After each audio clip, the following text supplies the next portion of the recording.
Okay. Okay.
Welcome, friend, to the world of Krynn.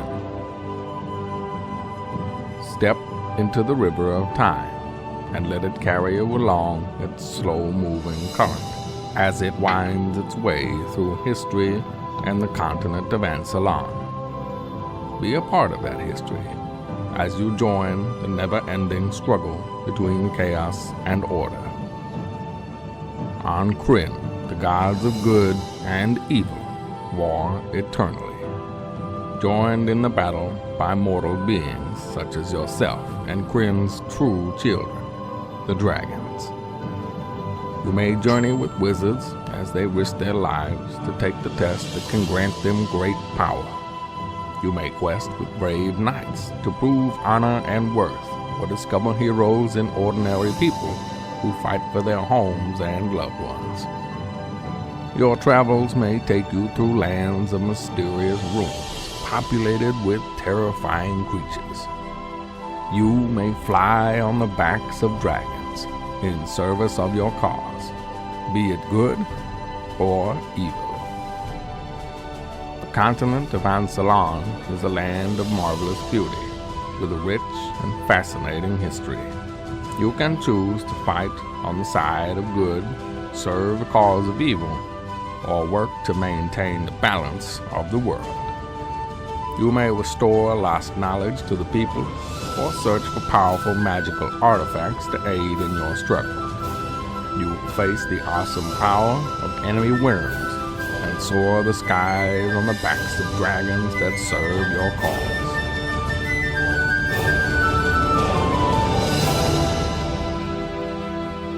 Welcome, friends, to the Dragonlance campaign, brought to you by iGame Online.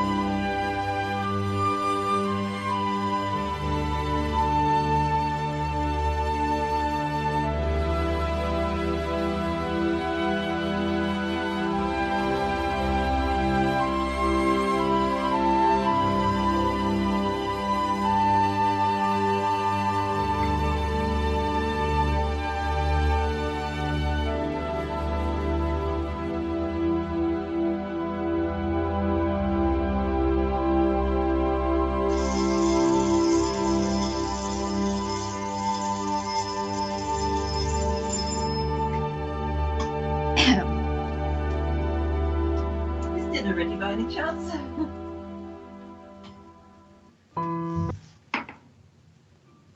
This is probably gone to dinner. Hey guys, Whisper here from iGame Online.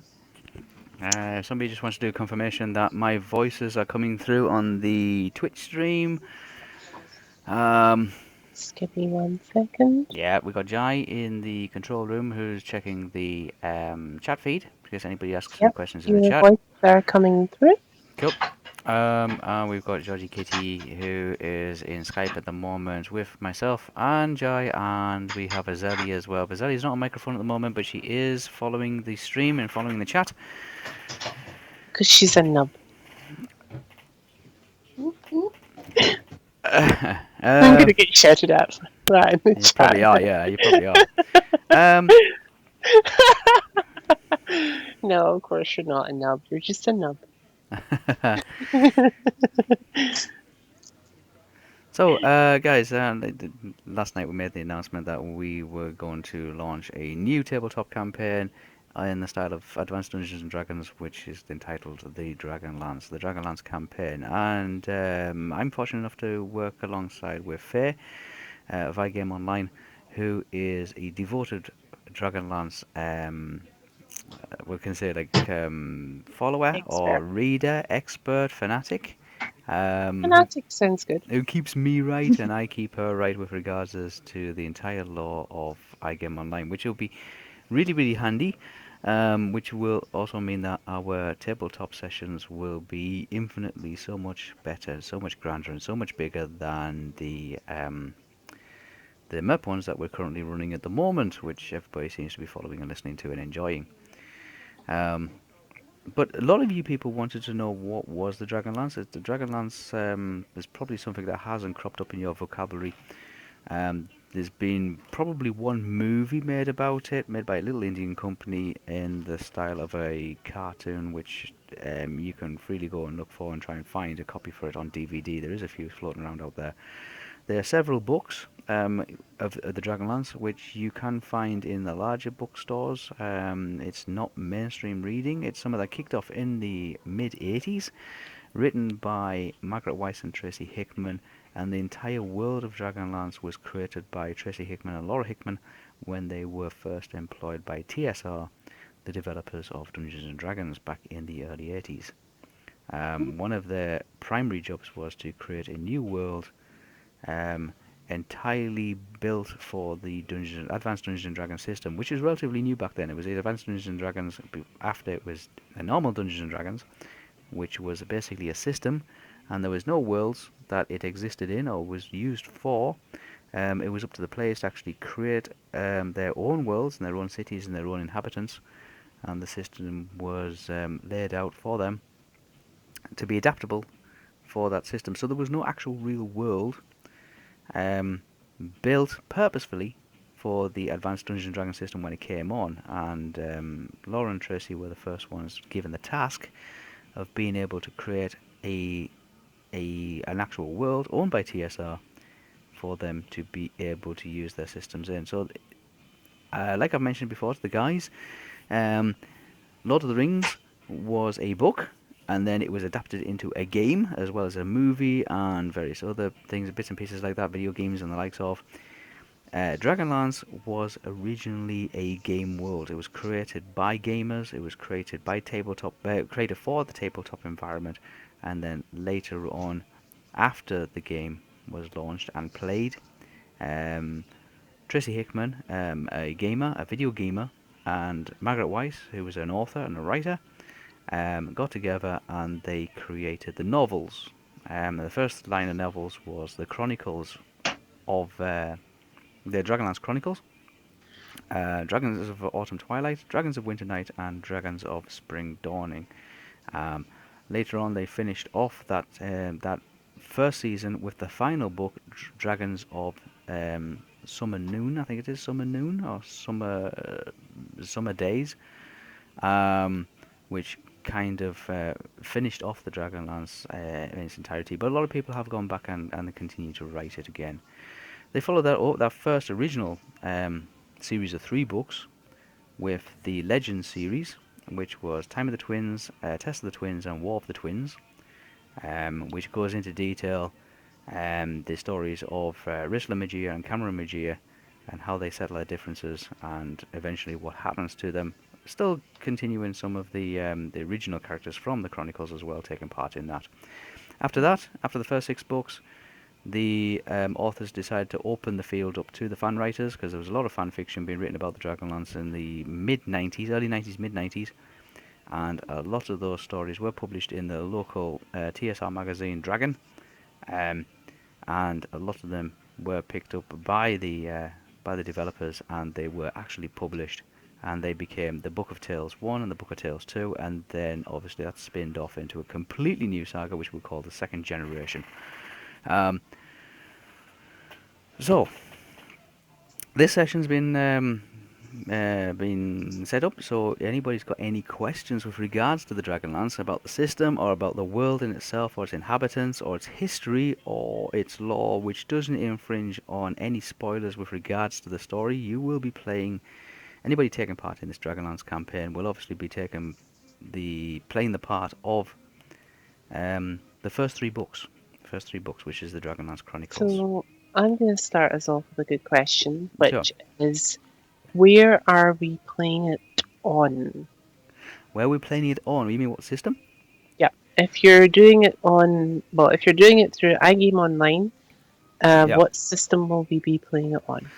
We haven't decided yet because I'm going to find out who wants to play it first and find out what software they've got. If it's the usual regulars, then by default we'll use Tabletop Simulator. But if a lot of people haven't got Tabletop Simulator, then we might look at some other. I've been looking at some other pieces of software which we have access to, Mm-hmm. which we might be able to use. There's a Fantasy Workshop software, which means that we can actually it's like a server-based system where we can actually roll dice and we can control our character sheets. It doesn't have the full 3D environment of Tabletop Simulator, and it doesn't have the nice setting and all the rest of it, but it just still allows us to play. So I'm going to find out first who wants to play it. And then we will, yeah, I know Jolly Keys wanted to play it, and we will find out who wants to play it first, and we'll find out who's got Tabletop Simulator, who's got Tabletopia, if Tabletopia comes out of beta by then, or who's got access to what, and on what platforms they're going to play, whether it's web-based or if, like the website-based, or if it's going to be Windows-based or cross-platform-based. We're going to find out, and then we will come to a compromise and say we'll try and sort things out and try and get everybody onto the same system. But we'll try to make it as interactive as possible. The sessions, the Dragonlance ones, there's a lot of interest in the Dragonlance ones, more interest in the Dragonlance ones than there has been in the MERP ones. Mm-hmm. And we haven't even started yet. So the Dragonlance ones will be scheduled for live streaming. They still will be It'll recorded. be live. Scary because it's live. Sorry, they still will be recorded, but the Dragonlance ones will be live streamed as well. So they will be timetabled in and they will be live streamed. The Dragonlance system itself, the D&D system, is much faster based. It's not as detailed and not as in-depth or as realistic as the Middle-earth or the Rollmaster system. The Rollmaster and the MERP system goes into minutest detail and it slows the game down. The Dungeons and Dragons system is basically being able to get through it real quickly, but the original campaign, I think, has 12 or 13 chapters to it. So it is quite a large campaign. It's not a straightforward, simple campaign, and some of those are broken down into individual parts as well. There's role-play parts, there's team management parts, there's warmongering parts as well, so leading armies and stuff like that, and there's investigative ones, like mystery ones. It still follows the same pattern as our MERP structure as well, but it's... Zelly's just said, oh yeah, after the call last night, they brought up a question that I thought of. Which edition are we using? We're using 2nd edition. I'm aware of what they liked in Tabletop Edition. 2nd edition AD&D. Okay. Yeah. The reason for that is it's easy to pick up for beginners. It's an intermediate one. It's not as archaic as the 1st edition. The 1st edition one was basically roll 6-sided dice and say if you hit them or not. The Dragonlance Adventures Guide is written for Advanced Dungeons and Dragons. Advanced Dungeons and Dragons 2nd edition came out around about in 1989, 1990. And it was the first edition that TSR released in its entirety. Now when I say in its entirety, they really went all out and they created everything that you would possibly need for... This is their first sequel, so to speak, the advanced one, their first advanced one. What they did is they took all the questions that people were posting in Dragon Magazine throughout the 80s. Like, for example, what was if I cast a lightning bolt underwater? and things like that. And then people would submit these to the magazine, and the game developers, the rule makers, would actually write a reply and put it in the magazine for everybody else to follow it. And over the course of the years, all these rules were like, it was difficult to keep track of them. So TSR got together and said, we need to take all these rules and all these amendments and actually create a new up-to-date version of Dungeons & Dragons. And they sat down and they ruled it all out and said, these are the rules. And that became the first advanced Dungeons & Dragons guide. And they brought it out as a player's handbook, and they brought it out as a Dungeon Master's guide. And they were the first two. After that, what they did is they said, well, okay, did this player's handbook? It's very generalized, so what was if we create some special ones for this particular class, and that particular class, and that particular class? For example, the bard, the priest, and the wizard, and so on. So they brought out individual, personalized players' handbooks that the players could use for that particular class. No other role system's done that. So if you were playing a ranger, then effectively you would have a copy of the Ranger's Handbook. That would be your handbook, and it would explain to you exactly what you needed to know to play that class. You didn't need to know what a wizard did, you didn't know what a priest did. That was totally relevant. That was covered in the generalized player's handbook. So that edition, the second edition, was one of the best ones that TSR ever launched. Now, I know a lot of people saying, oh, version 3 and 3.5 and 4 and 4.5 and 5. 5 is the latest one. It's probably the most up-to-date ones. But it takes so long and so in-depth to actually go through those rule systems to learn. There's so many intricate rules, and they've included things like skills and semi-skills, as we would call secondary skills. And so many different kind of situation and difficulty rules for every type of skill. It would take us forever to actually learn how we navigate our way through these books. The second edition was I'm just going to stop you there because our next question has come in, and it would be, what would happen if a player dies? What are the rules on resurrection, or when permadeath happens? second edition. If you do read the Dragonlance, there's a lot of people do die in the Dragonlance, and they still come back. In the MERP system, if you're familiar with the MERP system or the Rolemaster system, you have to cast a spell to repair bones, and you got to put the organs back together. Then you have to do skin repair, and then you have to put like life giving and all the rest of it. It's simplified. It basically just says repair, injury, resurrect. I think there's actually a spell in the priest's guide that just says resurrect. And that will bring the character straight back to life. It is that done and dusted. It don't need to go into intricates of saying like, oh, he's got this broken and his skull's crushed and he's brain dead and all the rest of it. It's way too complicated. The AD&D system, second edition, if anybody dies, then there's multiple ways to actually get them resurrected. Failing that, there is an afterlife. There is an afterlife in the Dragonlance world, and you'll have heard Faye talk about, or Faye will explain it a bit better than I can, that there is realms of the afterlife where the gods reside, and they can pass judgment on you, and it's up to them whether they can actually send you back or keep you up there.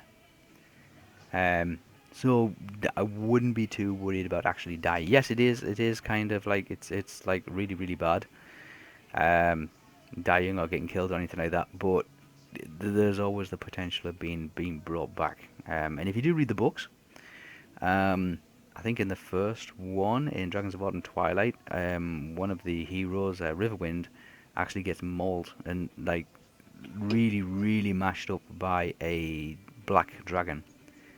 And in the next paragraph, he's back alive again.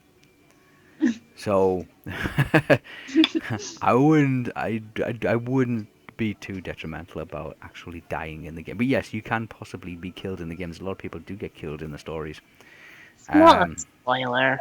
Yeah, I'm just saying a lot of people do get killed in the stories, obviously, because it's a war-torn realm, and there's a lot of dragons kicking around. When you got a lot of dragons, a lot of people, then obviously there's a lot of carnage. A lot of people do get killed, but it's much easier to be resurrected or healed or debuffed or buffed. Can you not reincarnate as something else? It's never been heard. It hasn't been ruled out. It hasn't been ruled out. But I haven't come across anything in the Dragonlance world that's been reincarnated that you know of. that I know of. I'm not going Um, to say too much because there's a lot of shape so shifting, a lot of transformation taking place in the world of Dragonlance. while we're on the subject of reincarnation and permadeaths and all that, let's talk about the things before permadeaths and reincarnation, the races and people that we're going to come across. Um, well, the humans, there's lots of humans, but humans are broken up into tribes. Not into tribes as such, but into clans, so to speak. I mean, you have the nomadic tundra people who are like the equivalent of the Aboriginal tribal American Native Americans. Eskimos. That sort of type, yes. And then you have the city guys, and then you have the rangers, the forest people, Hmm. and then you have the knights. The knights, a group of organisation called the Knights of Solmania, and they're a hierarchy, and obviously they're humans. And then you have the normal traders and the sea pirates, and so humans are spread vastly across the whole continent of Ansalon. You'll only be staying on one continent, which is Ansalon. I know Faye's mentioned that there is other continents, and we do have the adventure packs and the modular packs for those other continents. There's 3 in total. Um, but we will be staying with just the one continent to begin with, until you get accustomed to the comings and goings of the world of Krynn. So humans are very generalized. Humans have access to anything and almost anything and everything. They're usually the biggest troublemakers. They're usually in some kind Big of shot. yeah, they're usually in a war of some kind, or they've caused some commotion or some kind of disagreement or something like that. But they're good minglers. They have their fingers in all the other races, kind of thing. They really do stir things up. There's the elves. Hmm. Faye says there was two groups of elves. There's actually 3 groups of elves. Um, the Sylvanesti, the Quellinesti, and there is a group of wilder elves, which are kind of like kept themselves to themselves and live in secret, and they live on a separate peninsula in a forest, and the players will eventually discover these wilder elves and find out exactly what they're like. There's dwarves. Dwarves are broken up into 2 groups. They're either hill dwarves or they're mountain dwarves. Mountain dwarves are exactly like that. They live below mountains and do a lot of mining, a lot of fighting, and all that kind of stuff. Their dwarven kingdom is called Thorbidin. Um, and when we say it is a under the mountain kind of thing, they don't just stay under one mountain; they stay under an entire mountain range, and it's like having a city under an entire mountain range. Hill dwarfs tend to be the ones that venture above ground and spend most of their times in crossing fields and in search of adventure and stuff like that. Usually mercenaries. We have the Kenda, and the Kenda are a small folk. They're only about 3.5 feet tall, and they are what I would describe as handlers. We call them handlers, which means they're a curious folk, and they are out for adventure and excitement, and basically wanting to do things or pick up things or do handle things that are there simply because they are there. They don't believe that things should be hidden.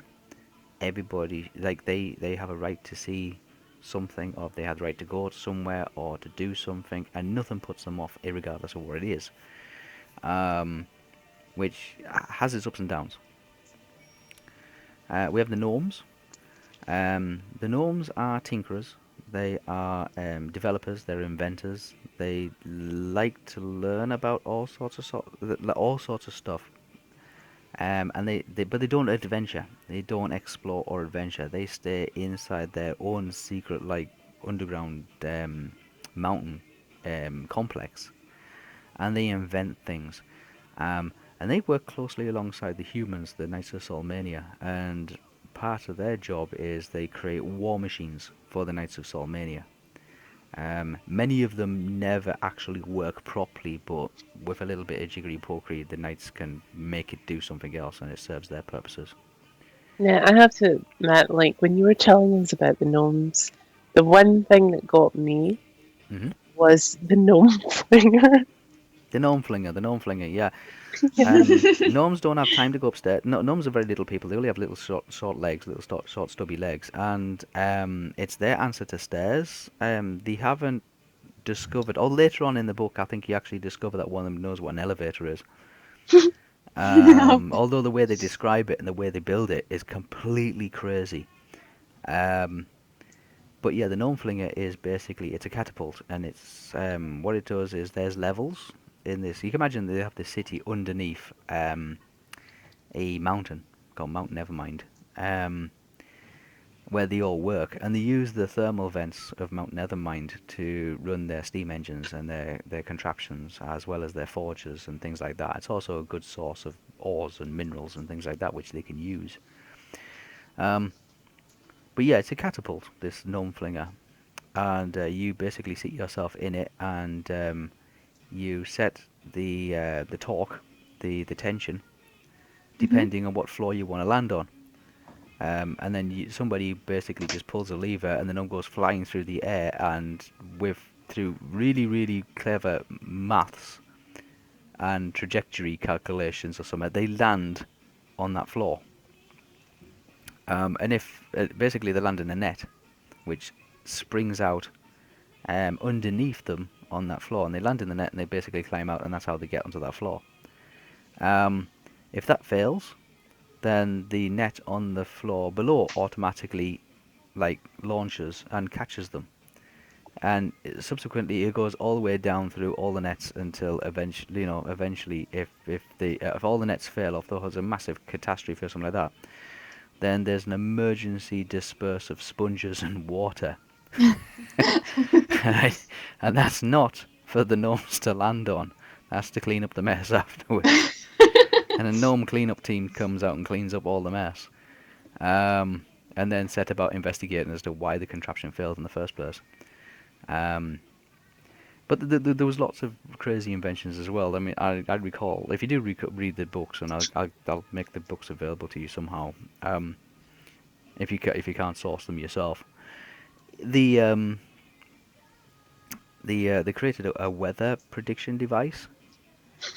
And then bear in mind that they live underground. So what they did is they set up an antenna on the surface and connected a copper cable through the mountain to this antenna, which was stuck on top of this mountain. And this copper cable ends on a metal helmet.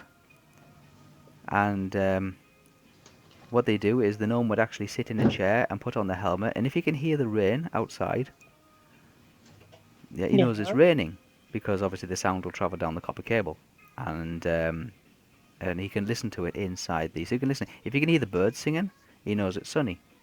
If he can hear the wind, he knows it's windy. Yeah? Mhm. That sort of thing. That's the way it's supposed to work. But at the time of testing, there was a thunderstorm. Yeah?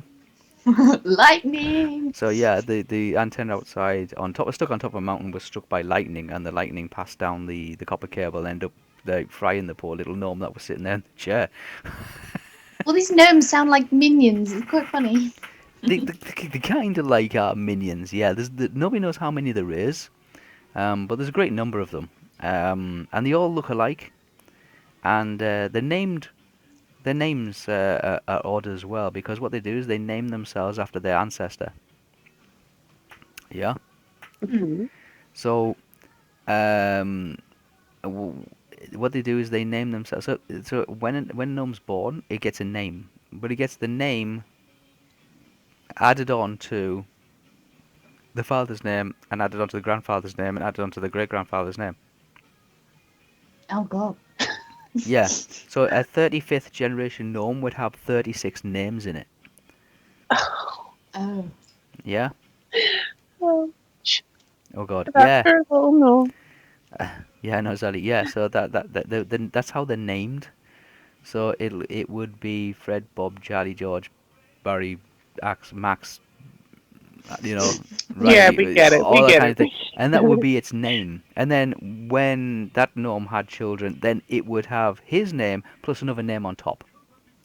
Oh no. Yeah, so that's how they just do things. Gnomes are they like to know everything and they want to know everything and they spend years studying one particular thing. Now sometimes they work in groups on tasks, but most of them work individually, and each one of them has a idea um, that they want to make or they want to work, and then they spend their entire lives trying to make that contraption work.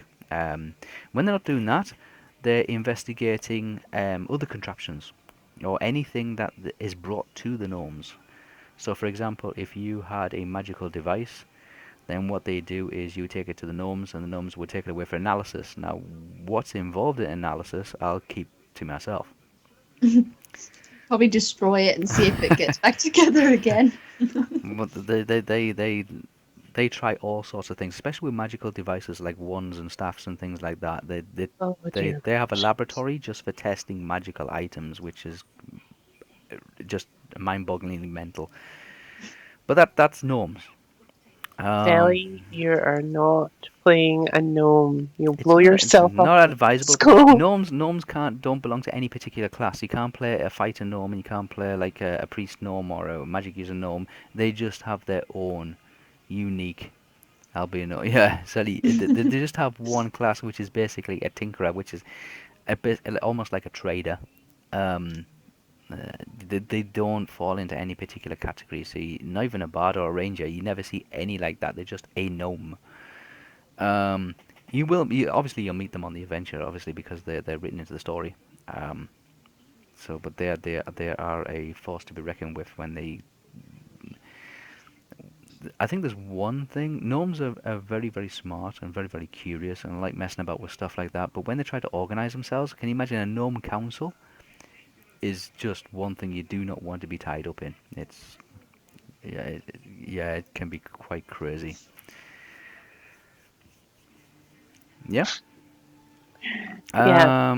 So There's what's various other some races, lots of other races as well, but a lot of them are non-playable races. But those are the playable races. So there's Kenda, Gnome. You can be a Gully Dwarf. Gully Dwarfs are the worst of the worst. They are the rodents of the world kind of thing. They live in ruins. They live where no other race wants to live. A Gully Dwarf would live there. And it's not just because they're dirty or anything like that. They're actually quite clean. It's just that they don't want they're not that smart. They're not that clever. All the other races of Krynn look down on them. They're like not worth dealing with. They're outcasts. They're not just like individually outcasts. Their entire race um, is just like there's no purpose to their race. Um, but the Gully Dwarfs are very close to the Gnomes. The Gnomes are quite smart. The Gully Dwarfs are not that smart. Um, but they're very good at staying alive. Gully Dwarfs are very good at staying alive because that's the only thing they've got to get through one day to the next. Is just staying alive. But they do live in the sewers. Disease and dirt and all the rest of it doesn't really bother them. They don't see it as being dirt or anything like that. It's just it's just the way they are. They live in the dark. They don't venture above ground. They don't know. They're not very versed in politics or the ways of the world or anything like that. They don't know what gold is. It's just shiny. They don't know what gems are. They're just rocks. They don't have a trading system. They don't have a rulership. They don't have any leaders or anything like that. Um, they have small like units. Um, and they don't have jobs as such either. They just basically forage and provide for themselves, and that's how Just kind that. of exist. Yeah, they just exist. I mean, they are sentient. You know, I mean, if you go chasing after one, it will run away. Um, but you couldn't have an intelligent conversation with a gully dwarf without really dumbing it down. Um, it's kind of one of those lost races. You can play a gully, you can play a gully dwarf, but it's really really bad if you play one. Your stats are going to be like nothing. Um, So yeah, there's gnomes, there's gully dwarfs, there's hill dwarfs, there's mountain dwarfs, there's the 3 tribes of the elves, but 2 of them will be playable. The third one won't be. And then there's the humans. What about dragons? Dragons do exist. Now, I know Faye's gone into it. There's the chromatic, and then there's the metallic dragons. The metallic dragons are all the good dragons. So you got the gold ones, which are the platinum one is the highest. The gold one, then the silver, then the bronze, the copper, and the brass. Then on the other side of that, you've got the black dragon. Then you've got the blue. Then you've got the red, the green, and the white. And in that order, it also reflects their size as well. So gold dragons are incredibly large, whereas the brass ones, like the lesser the value of the metal, the smaller the dragon is. A brass one will be a lot smaller. Same with the evil dragons as well. So the black ones are absolutely huge, whereas the ice ones or the white ones are fairly small, and they're used for and each dragon serves a purpose. So in other words, the gold ones would be the seniority ones, them the ringleaders, they're the big warrior ones. The brass ones would be the scouts, yeah, and the messengers. It's the same for the evil dragons as well. The black ones would be the menacing ones, the city destroyers, whereas the ice ones would be the scouts and the messengers, or the white ones. Now, the difference being that the chromatic ones, the matte coloured ones, the black, the white, the red, the blue, and the green, they have an individual attack. The black ones have like a darkness, I think it's an acid breath, or some along those lines, or they do sleep and stuff like that. Whereas the white ones do ice attack, whereas the red ones do fire attack, the blue ones do lightning attack, and the green ones do poison attack. So when they breathe, a red one will breathe fire, a blue one will breathe electricity, a black one would breathe a dark mist, like a sleeping gas kind of thing, and ice one would breathe, cold air, ice blast. The metallic ones tend not to do that a lot. They tend to just use claw and biting and fangs and all the rest of it. The only other difference is the gold dragons don't have wings. Oh, so No, just big all lizards. the dragons have wings, with the exception of the gold ones. The gold ones are more like the Chinese dragons. Yeah. Yeah, they're land-based, and they rely on magic. They use magic to fly. So they use levitate and fly spells. They don't actually have wings. Dragons are completely different to the ones in Middle-earth. The ones in Middle-earth are humongous, massive, giant things, 40 stories high. The ones in the Dragonlance are more numerous, but you can ride them. You can actually climb on their back, and they have what we call the Dragon Riders, and they have saddles. Hence where the Dragonlance comes from. The Dragonlance itself is actually a real lance that is strapped onto the side of a dragon. Yeah? And you use that to take down other dragons in the air, aerial combat. But the only thing that can actually physically take down a dragon effectively is a dragon lance. So hence the entire story of the dragon lances, because these dragon lances don't exist anymore. Nobody makes them. And the dragons themselves have actually disappeared from the world as well. They seem to have vanished as well for some reason that you would find out about. So yeah, there is dragons. There is dragons. Now, the rest of it I won't tell you because there's a lot of spoilers involved in dragons. But you will come across them quite quickly, that a lot of dragons can metamorphosize. They can actually turn into real people. Ooh, that sounds exciting. Yeah, they can actually transform into real people, but different ones can change into different races. So I'm not going to tell you which one's which, because it's one of those things you have to kind of work out for yourself. But you can tell the difference. You can tell if somebody is a dragon. And one of those key indicators is to look at their shadow. Oh, that's so cool. Yeah, if you look at their shadow, you have to catch him in the right light. But I was going to say that. Yeah, you look at their shadow. You will see a person stood there, but if you look down on the ground, you will see a shadow of a dragon. Yeah. That's awesome. But you have to be very observant for that, and you have to be in the right conditions as well.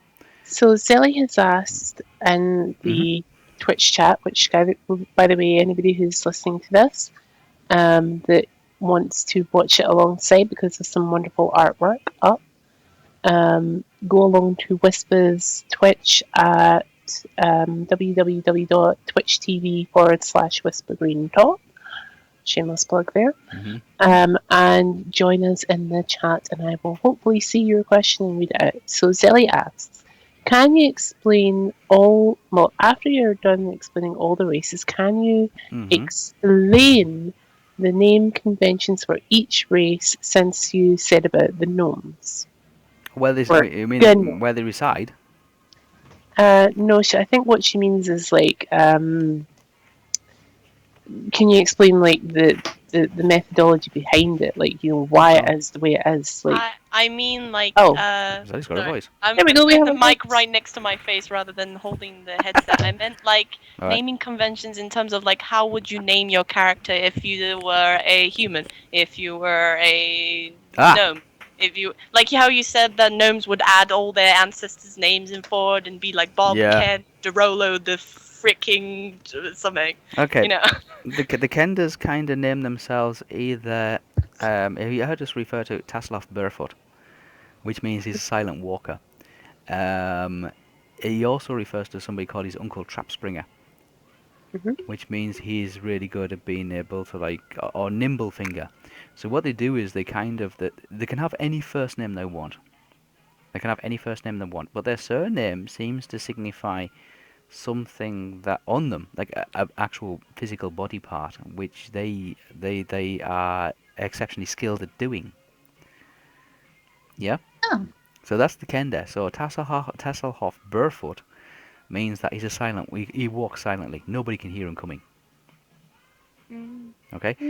Uncle Trapspringer, which means that he's very, very nimble with his fingers. And you have like nimble finger, and you have light touch or something like that. Yeah. But it usually indicates something to do with their fingers or their hands. That's the Kenda. Yeah. That's interesting. The one characteristic of a which is the pride and joy of every Kenda, and Faye didn't really touch on this, is their hair. Yeah. The Kenda's hair is that what they do is they put it in a style that's called a top knot, which is basically a ponytail that comes from the top of the head. Yeah. Yeah. Yeah, it's called it's a top knot. And Kendas prize that, and they don't cut it. Yeah. So anything around about the head or the hands or the feet or anything like that is usually referred to in their surname. That's for a Kenda. Gnomes, you said, they just keep on adding names to their names. Yeah. Humans, Oh, I get it. Sorry, I was just looking up the kind of top knot hairstyle. yeah. Yeah, the top knot. Yeah. It's like a ponytail comes from the top of their head. Yeah. Yeah, it's called a top knot. And Kendas prize that, and there's instances where it's like really shameful or dishonorable if their top knot gets cut. Yeah. So kind of like a little bit of real world mythology there, because there's some warriors that when they've been disgraced in battle, they'll shave their heads Yes, so that it's everybody that can kind of see. thing. Yes. Right. I get But that's that. Dwarfs are named after their trade, or after their after material or raw items. So we got Flint, obviously named after the stone. Flint Rider. Yeah, he's called Flint. He's called Flint Fireforge. So you can tell straight away just by listening to his name, his background, his ancestry. Yeah. So. What a cool name, though. Yeah, Flint. But they're not all named that kind of the way. But there's lots of Roxas, and there's lots of like I'm trying to think of other dwarfy names that. It's mostly something to do with the mountain, or something to do with the minerals or the ores in the mountain. So you got a lot of Ironsides, and you got a lot of like pyrites and stuff like that. Yeah, that type.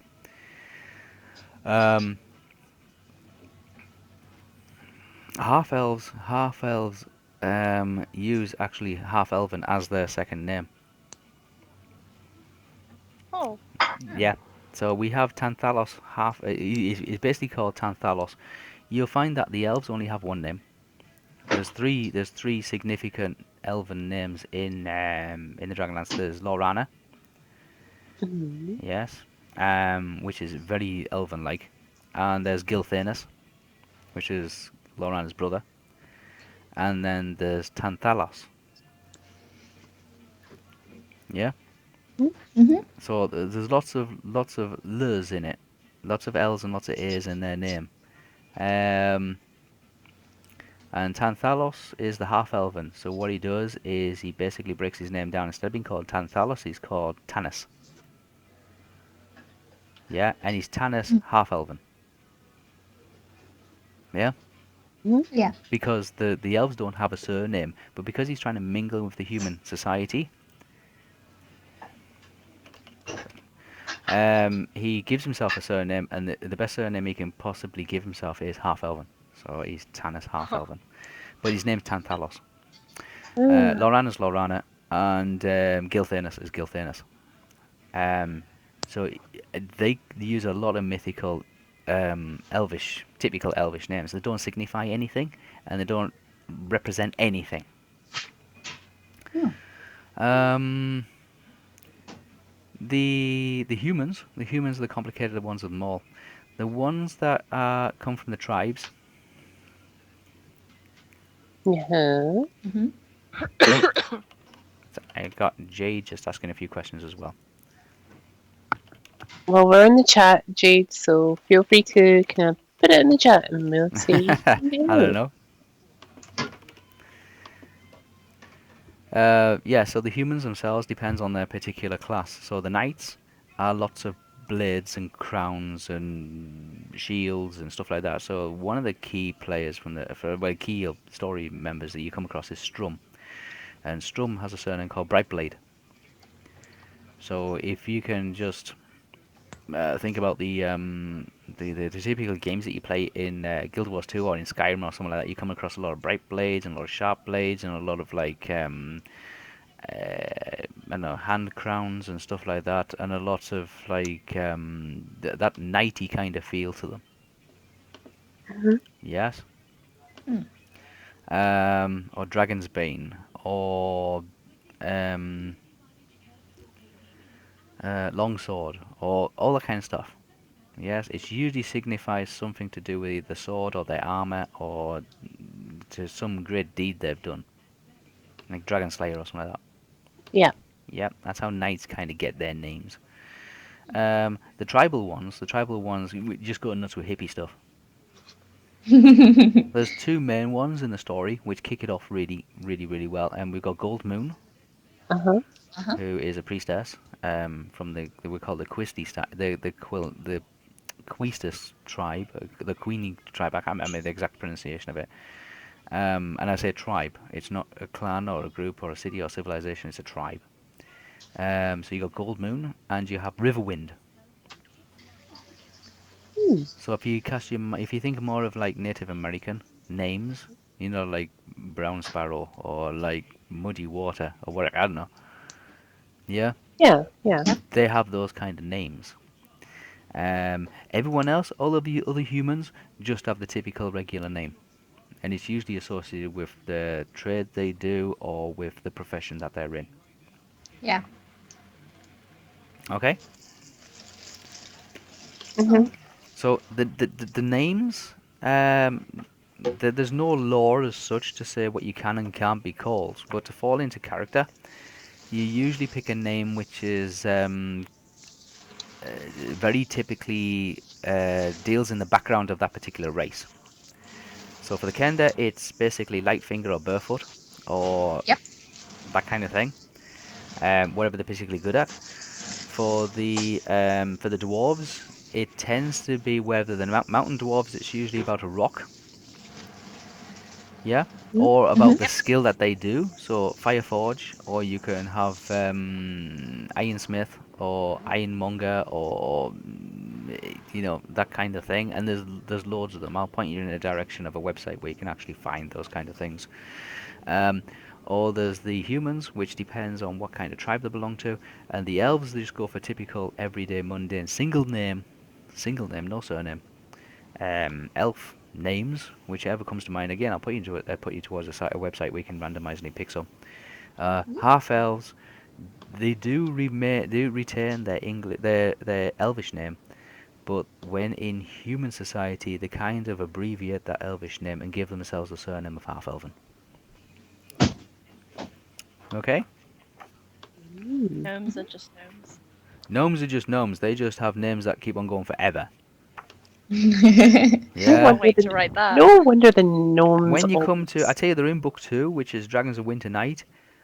Honest, when you get to that part where you meet the gnomes, yeah, Mhm. Yeah. take a 5-minute break before you start the chapter, because reading it is mad, absolutely mental. But didn't you also say that when they speak to each other, they don't leave any spaces in between No, there's words? So it's all no, there's no spaces in the words. There's no spaces in the actual paragraphs. Yeah, you can still surprisingly read it. It's just because you can see the words. But when it's written down in the book, there is no spaces in the whole paragraph. In some instances, there's no spaces in the whole chapter. There's Oh, a character in a game that I play. She does exactly that.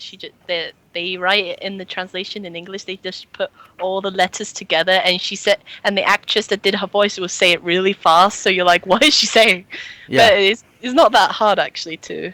No, it's not that see. hard to decipher. You can manage to read the book still- fine. Like for me, I still love the fact that one of them, like when an explorer is talking to a gnome, and the gnome goes into this big long description about what a mountain is.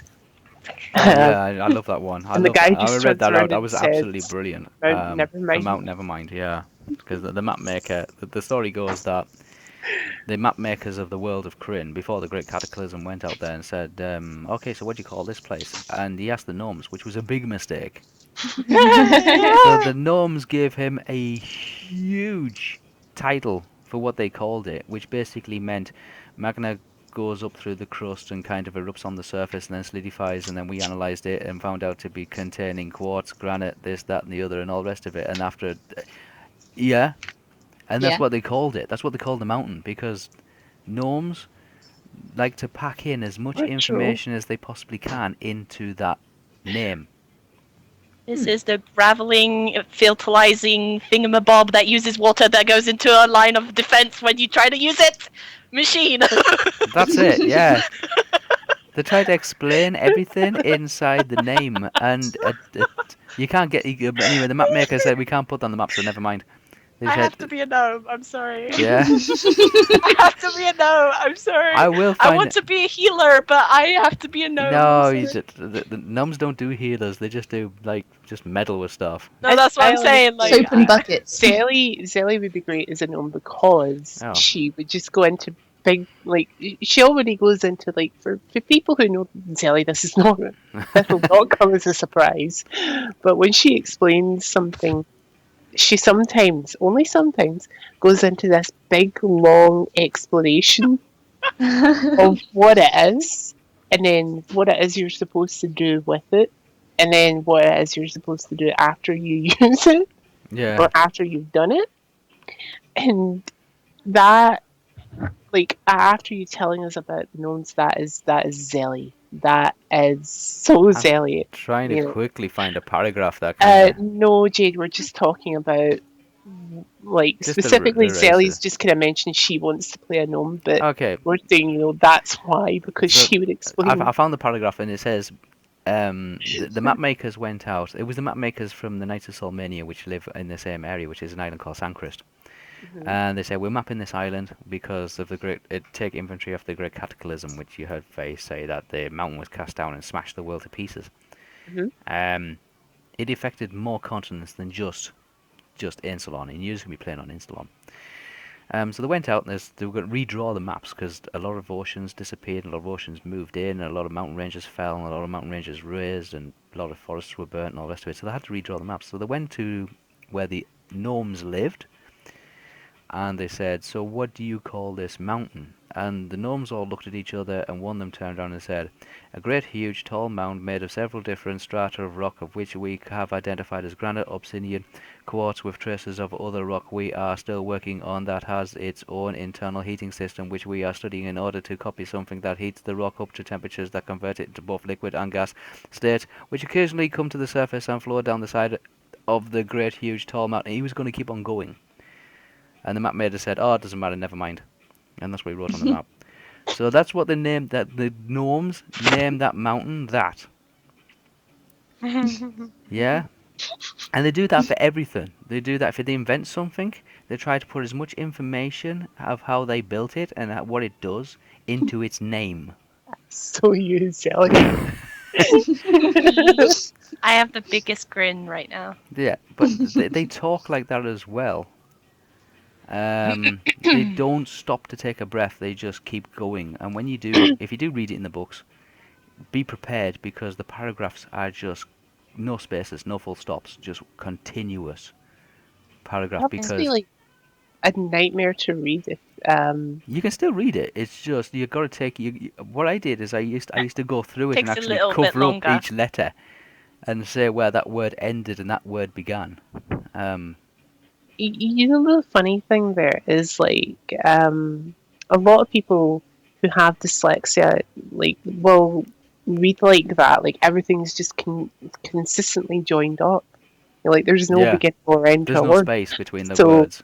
somebody who's dyslexic might read that and go, "Oh, this is like so easy." Whereas like somebody who isn't will read it and go, "Okay, so this word ended here, and that one ended there." Yeah. When I was reading that, like, this is going back to the 1980s. When I was reading it, I had to do that. I had to cover up the letters, like and make the sentence up, and it was really struggling to go through that whole chapter Mhm. because it was literally just that. Jai is the only one that knows I'm been having no chill ever since you mentioned the gnomes. The gnomes. Yeah, I know. She's been- I've messaged Jai so many times saying so many different things that I would say as a really sassy gnome, and it's and like, she oh, said it all in caps as well, and I'm like, I'm the yelling gnome. Screaming gnome.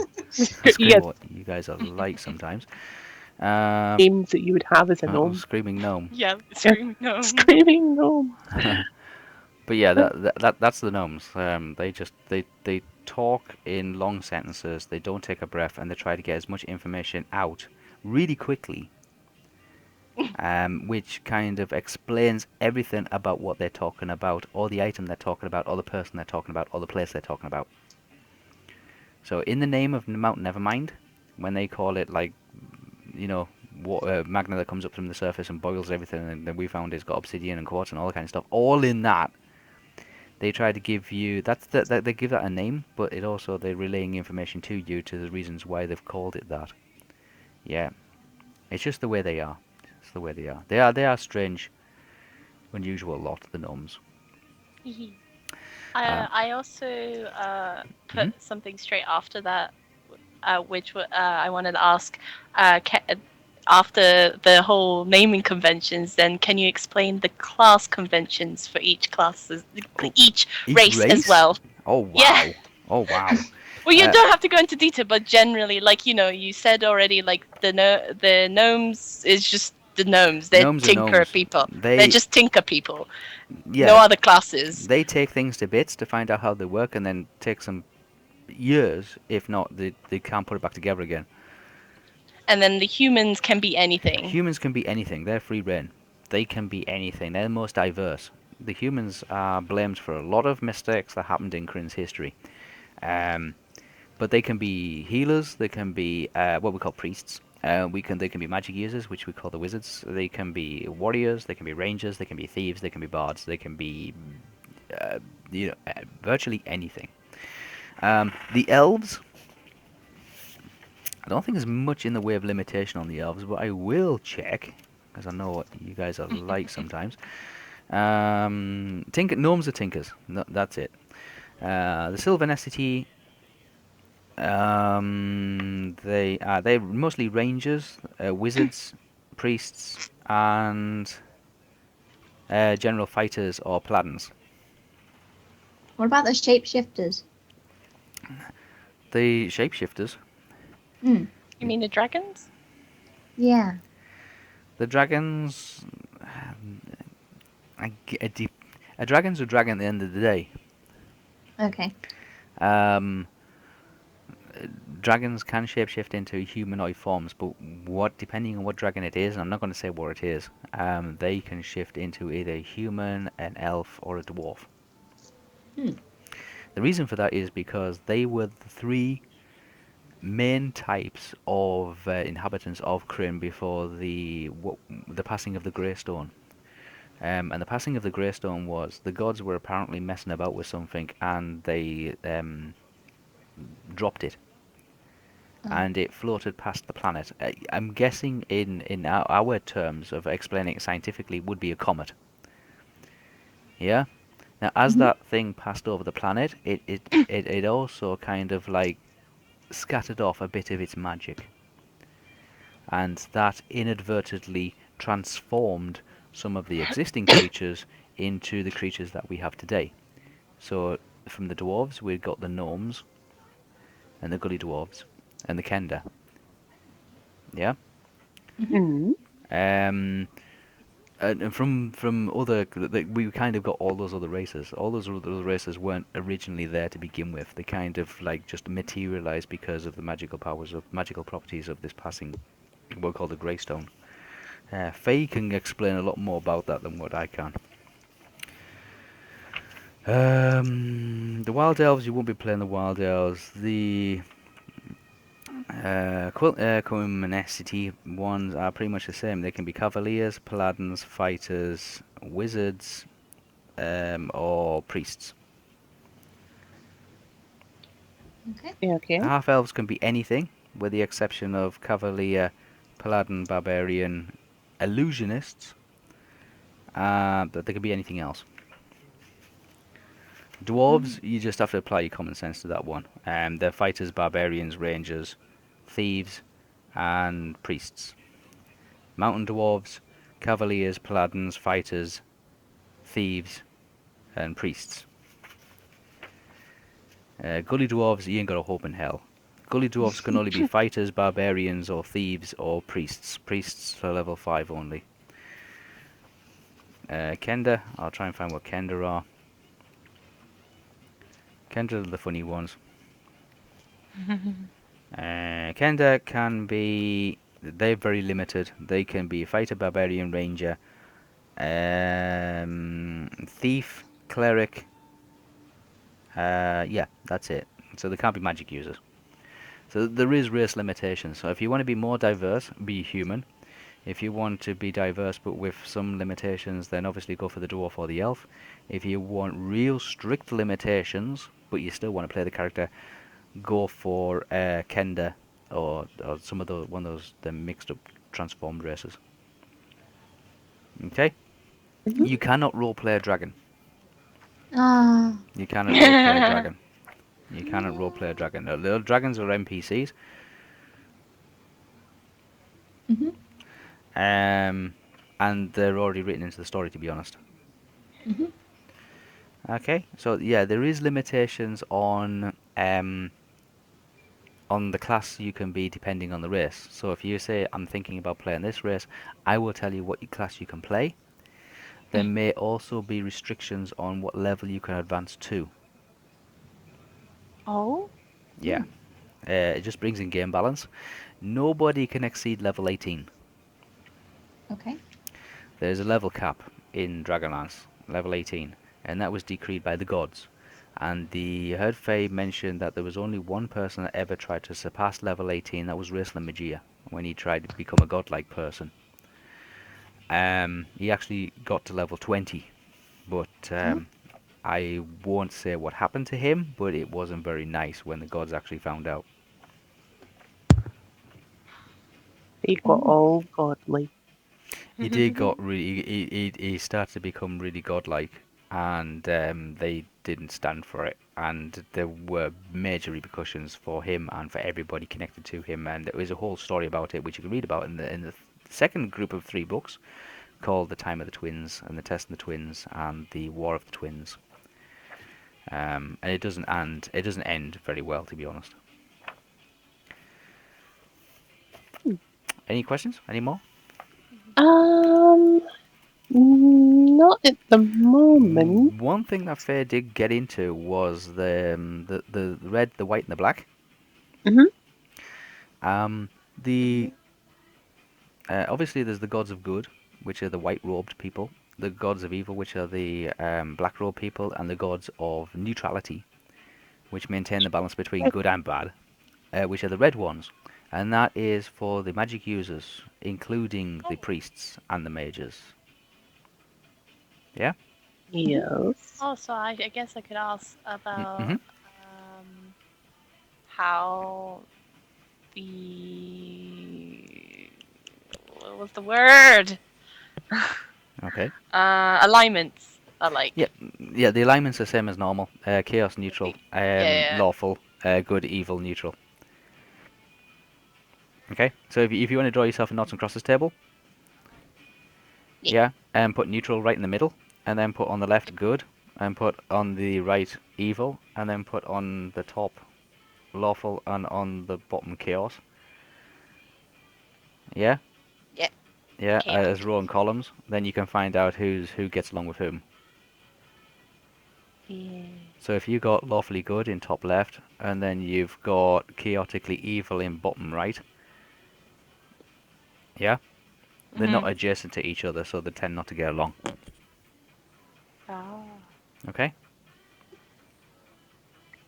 Does that make Yeah. sense? Yep.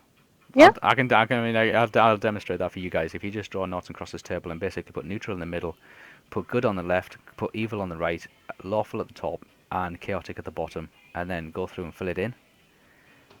You'll find out if you're adjacent to somebody, like if your alignment touches the sides of another alignment, then you tend to get along better with that particular person of that alignment than you do if you're 2 squares away. Okay, so a neutral in the middle, neutrally neutral, gets along without it, like is touching all adjacent alignment blocks, so they get get along with everybody as best they possibly can. But a lawfully good person is too many squares away from a chaotically evil person, so they just do not get on. Yeah. Okay, but yeah, alignment is along that kind of respect. Alignment to the gods is a different matter altogether, depending on which robes you decide to wear. Yeah? Yeah. So if you're a god, if you are a priest of, what we call, Paladin, who's the leader of the gods, the good gods, um, you would wear white robes, and you would have access to a certain group of spells. Yes? Mhm. Which a person of red robes and a person of black robes won't be able to access or use. Likewise goes for a black robe mage, would have his own unique collection of spells. So it's like in the MERP system where we have open ranger spells and open bard spells, which nobody else can use, and that they're just for that particular class. Yeah. Yeah, the same is in Dragonlance, where a red-robed mage or magic user would have just them spells, and even another mage of a different order, we call them orders, white or black, would not be able to use those spells. Okay. Okay, magic must be memorized. Okay, magic in Dungeons and Dragons always has been since Dungeons and Dragons first started, and has been extended to in the Dragonlance world to its crazy reasons, on a different scale. You must memorize magic. So every time you wake up in the morning, if you are allowed to memorize 3 level 1 spells, you must specify which spells you are memorized. And them are the only spells that you can cast throughout the whole day. Yep. Yeah? Mhm. So Yeah, magic is very like particular in it's D&D very and particular. Dragonlance. It is very Yep. particular. So depending on the situation you're going into, or depending on the situation you're in, you have to kind of second guess what spells you might find will come in handy during that adventure time. Oh Yes? dear. Oh dear. Yes. Oh yeah, Yeah. That should be fun. it's like Pathfinder as well, It and D and is. D. Yeah, Oh all boy. D&D is All built the on that. edition. All Yep. D&D was built on that since Garrick started it in the 70s. You must memorize magic. Um, Faye That's also, why. Faye also touched on the moon cycles, the moons, the red one, the black one, the white one. Yeah. Yeah. Now they orbit. They're 3 moons that orbit the planet of Krynn, the world of Krynn. And the orders that you belong to, whether you're a red mage or a red priest or anything like that, follow the red moon and all that sort of stuff. Those moons obviously orbit the planet, and occasionally you get a full moon, a new moon, an eclipse. Yeah? And Yeah. those have effects on your magic abilities as they happen. Ooh. Okay? Mm. Yeah. So if you and that way you can predict. You have like moon calendars, and you can predict when your magic's going to be. Your magic kind of goes up and down. It waxes and wanes. You have a magic cycle. So when if you're a red moon magic user or something like that, you produce your best magic on the full red moon. Yeah. Yeah. When you have a new red moon, in other words, you can't really see a lot of it, just like 1/quarter of it or something like that, then your magic's kind of reduced a little bit. But on occasion, Hey, Jade. oh, Jade's gone to bed. Yeah. Yeah, Jade's got. she's going to bed. Yeah, your magic's kind of reduced a little bit if your moon is either obscured or you just can't see it. Um, well, on occasion, moons do overlap. Okay, moons do overlap each other. And when that happens, you have what we call a lunar eclipse, and depending on which moon's obscuring what other moon, they have effects on your magic abilities as well. On one night, I think it's every 100 years or so, the way it's calculated, it's called the Night of the Eye, in which case the white moon crosses in front of the red moon, and the black moon actually crosses in front of the white moon. So it looks like an evil eye in the sky. That sounds awesome. Yeah, it's an evil eye. It's basically a red, then a white, and then a black in the middle. It's like an evil eye in the sky, and on that night, it's one every, I don't know, 100, 125 years or something like that. It happens because of just the orbits of the moons. Wow. Magic just goes, magic, you just want to go and cast everything you've got, basically, because you have massive bonuses just for that one night. Wow. Yeah, it's called the Night of the Eye. I think there was a novel written on it, a Dragonlance story written on called The Night of the Eye, and you can do some really crazy, wonderful stuff with that. Spells in Dragonlance, magic in Dragonlance, both for healers and for spellcasters, magic users, is a little bit more flexible and a little bit more like crazy than MERP. MERP is much more targeted and much more realistic and much more based around actual sensible, like real stuff.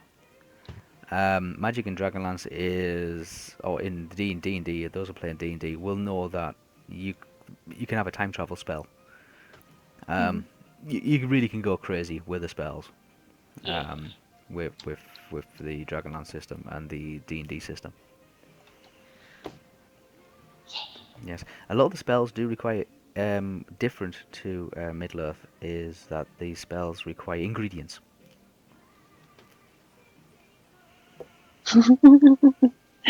So kind of like alchemy spells then? Yeah, there is alchemy. There's some spells require alchemy. They come in when you do see the spell book, they come as VSMs.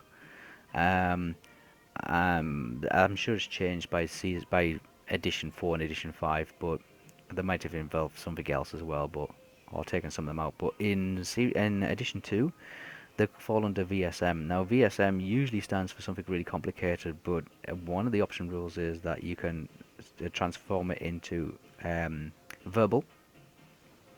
Mm-hmm. V means you can speak it.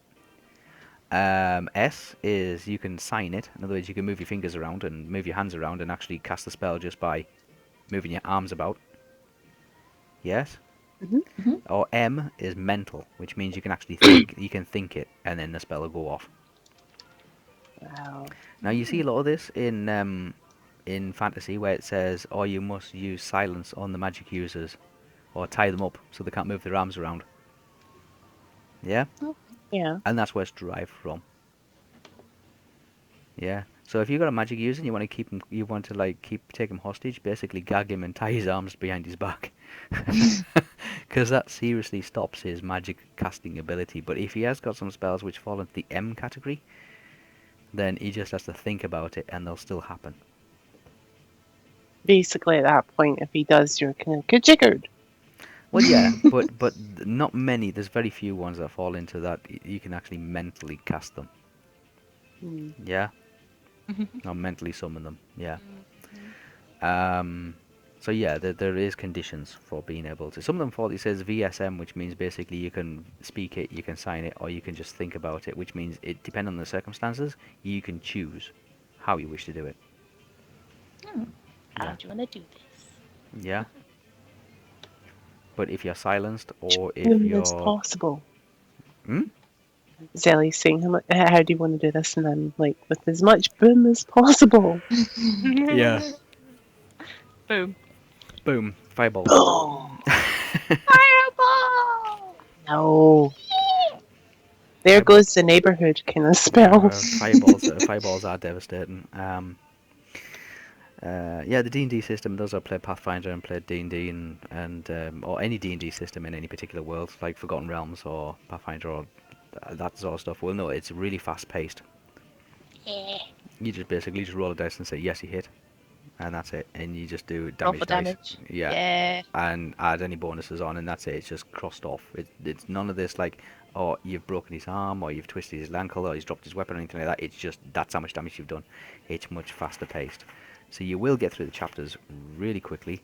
RP-wise, you can totally describe No, broken. you can describe if you want, depending on the location and the situation, Yeah.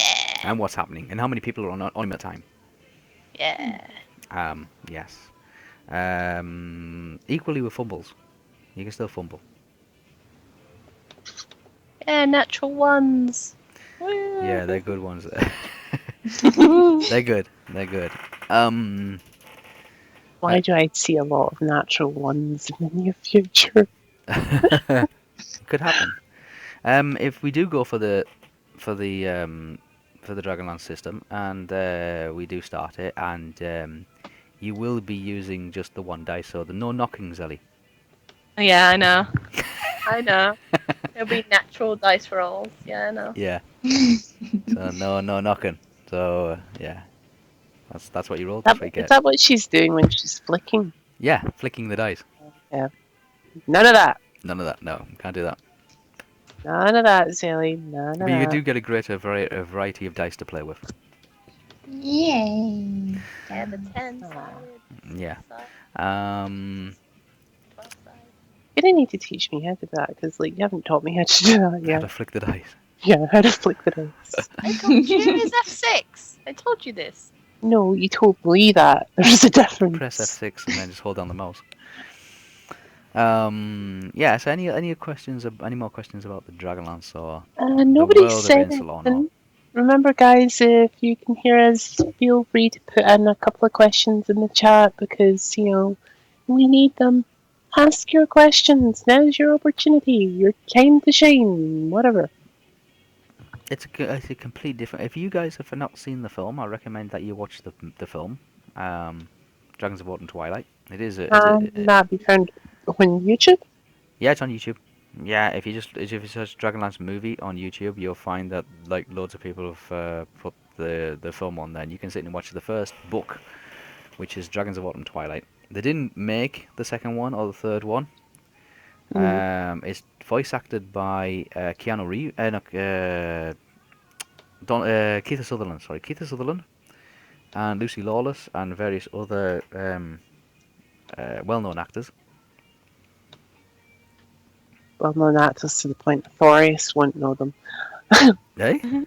So well known in his own home country, because you mentioned Authorius, because you mentioned Lucy Lawless there, and he's in the exact same country that kind of makes her famous and Oh, treats her like yeah. royalty. Well, And I said to him, Lucy "Do you know Lawless. who Yeah, she is?" And Lucy Lawless he's like, "Nope." plays.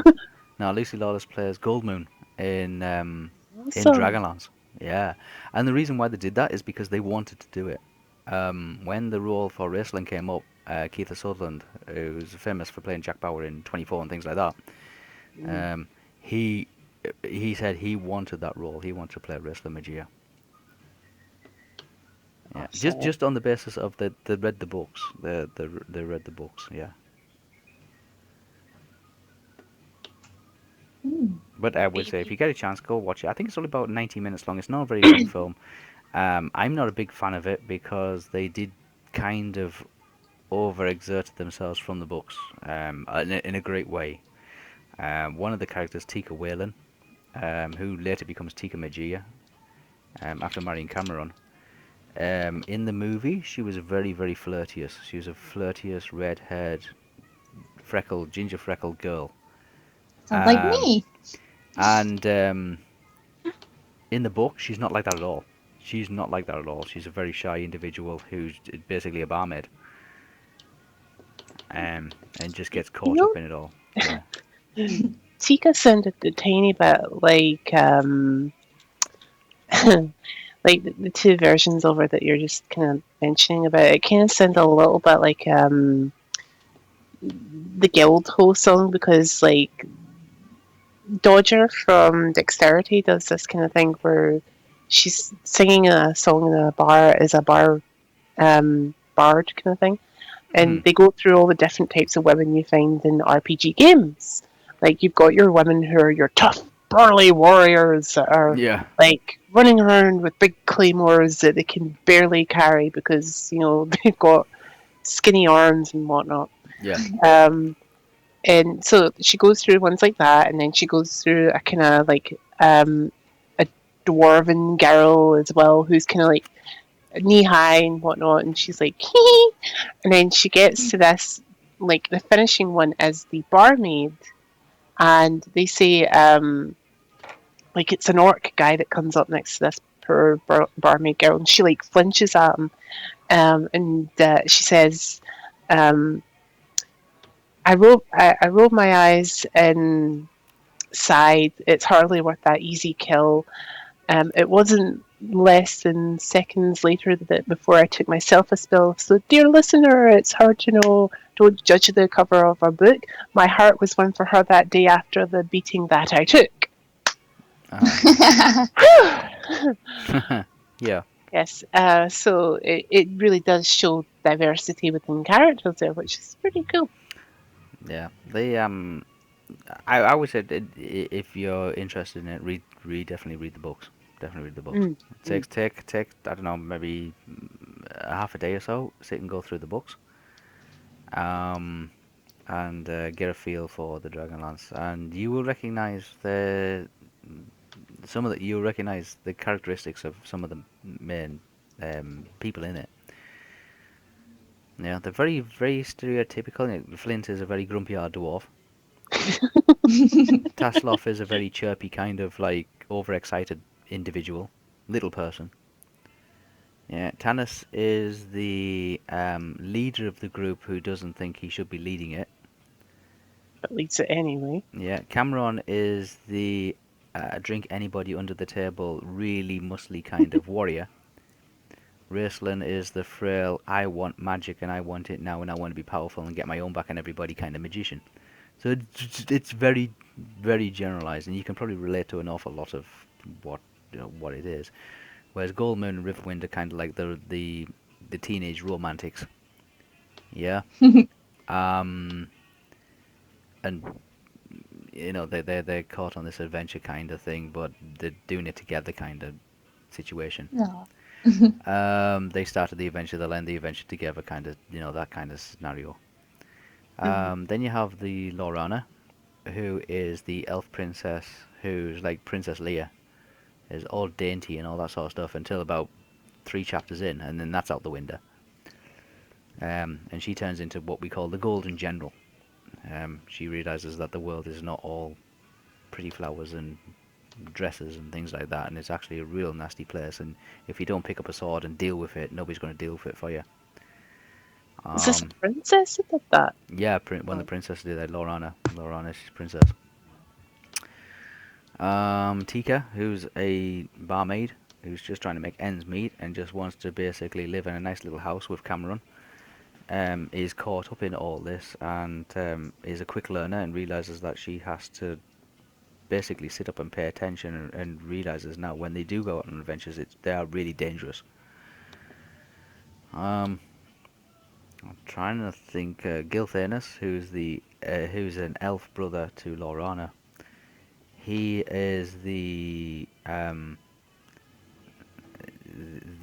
of person who tries to talk people out of doing something, and he spends a lot of time trying to talk Lorana out of like helping this group of individuals, saying basically you're a princess. Don't forget you're a princess. Princesses don't do that. Your place is back at the palace, kind of thing.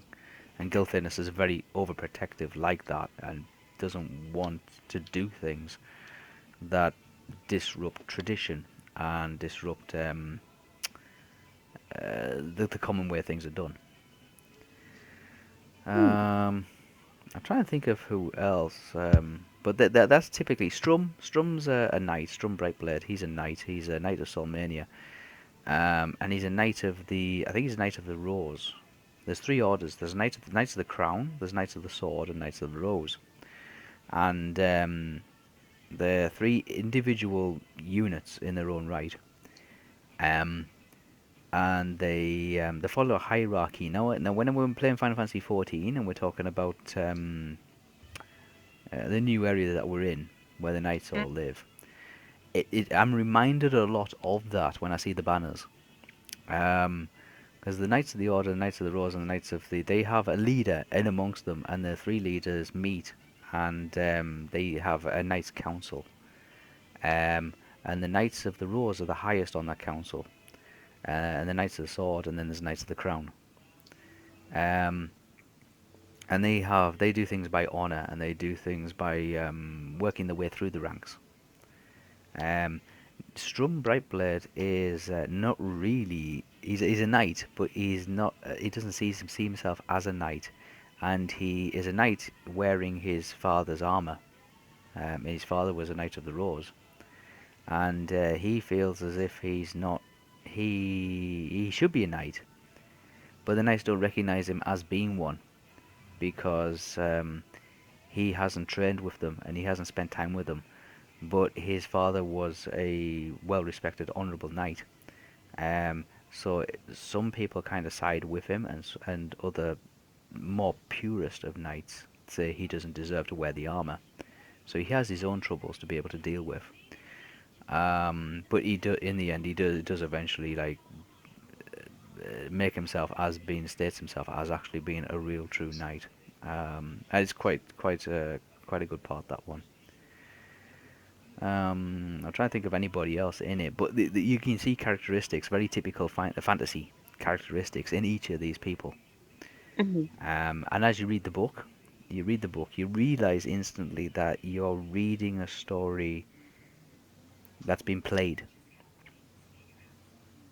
Yeah, and the easiest way I could describe it is if you're watching Critical Role, or if you're watching like Third Wheel or anything like that, if they wrote down their stories in a novel and you were reading it, you would get that impression that you were reading the story as people played it out. And the Dragonlance does that. That's where the Dragonlance was written. It's not common to begin with, but as you start getting towards the end of the books, the little things slip in. There's one scene where Tanis is running through a city, or running through some rooms or dungeons or something like that, and he makes reference to an amulet that he's wearing, and in one of his quotes he says, I can't tell how much charge is left in this item, which is typical talk of what a gamer would say. And those kind of make their way into the books towards the ends of the stories. Nice. Yeah. BBS is asking, is it open to all? It's open to everyone, BBS.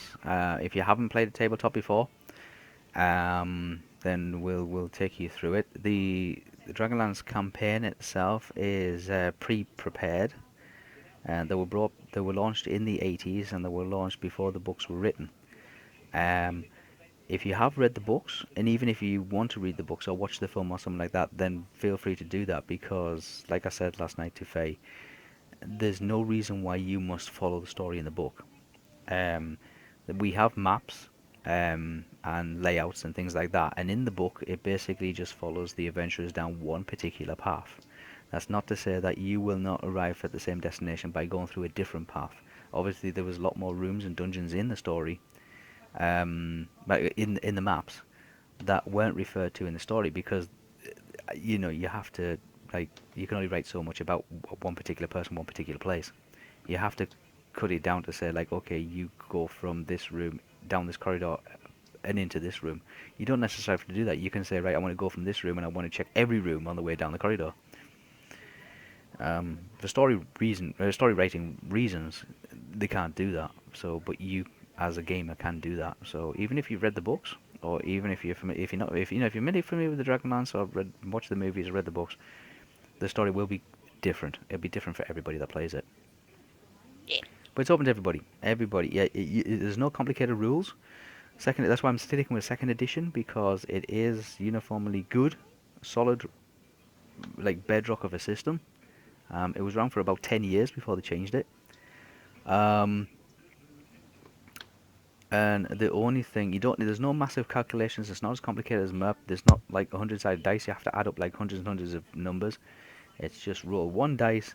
You're given a target number, and that's it. You got to hit that target number or get higher than it. And then if you do that, then it's either success or fail. It's really fast paced.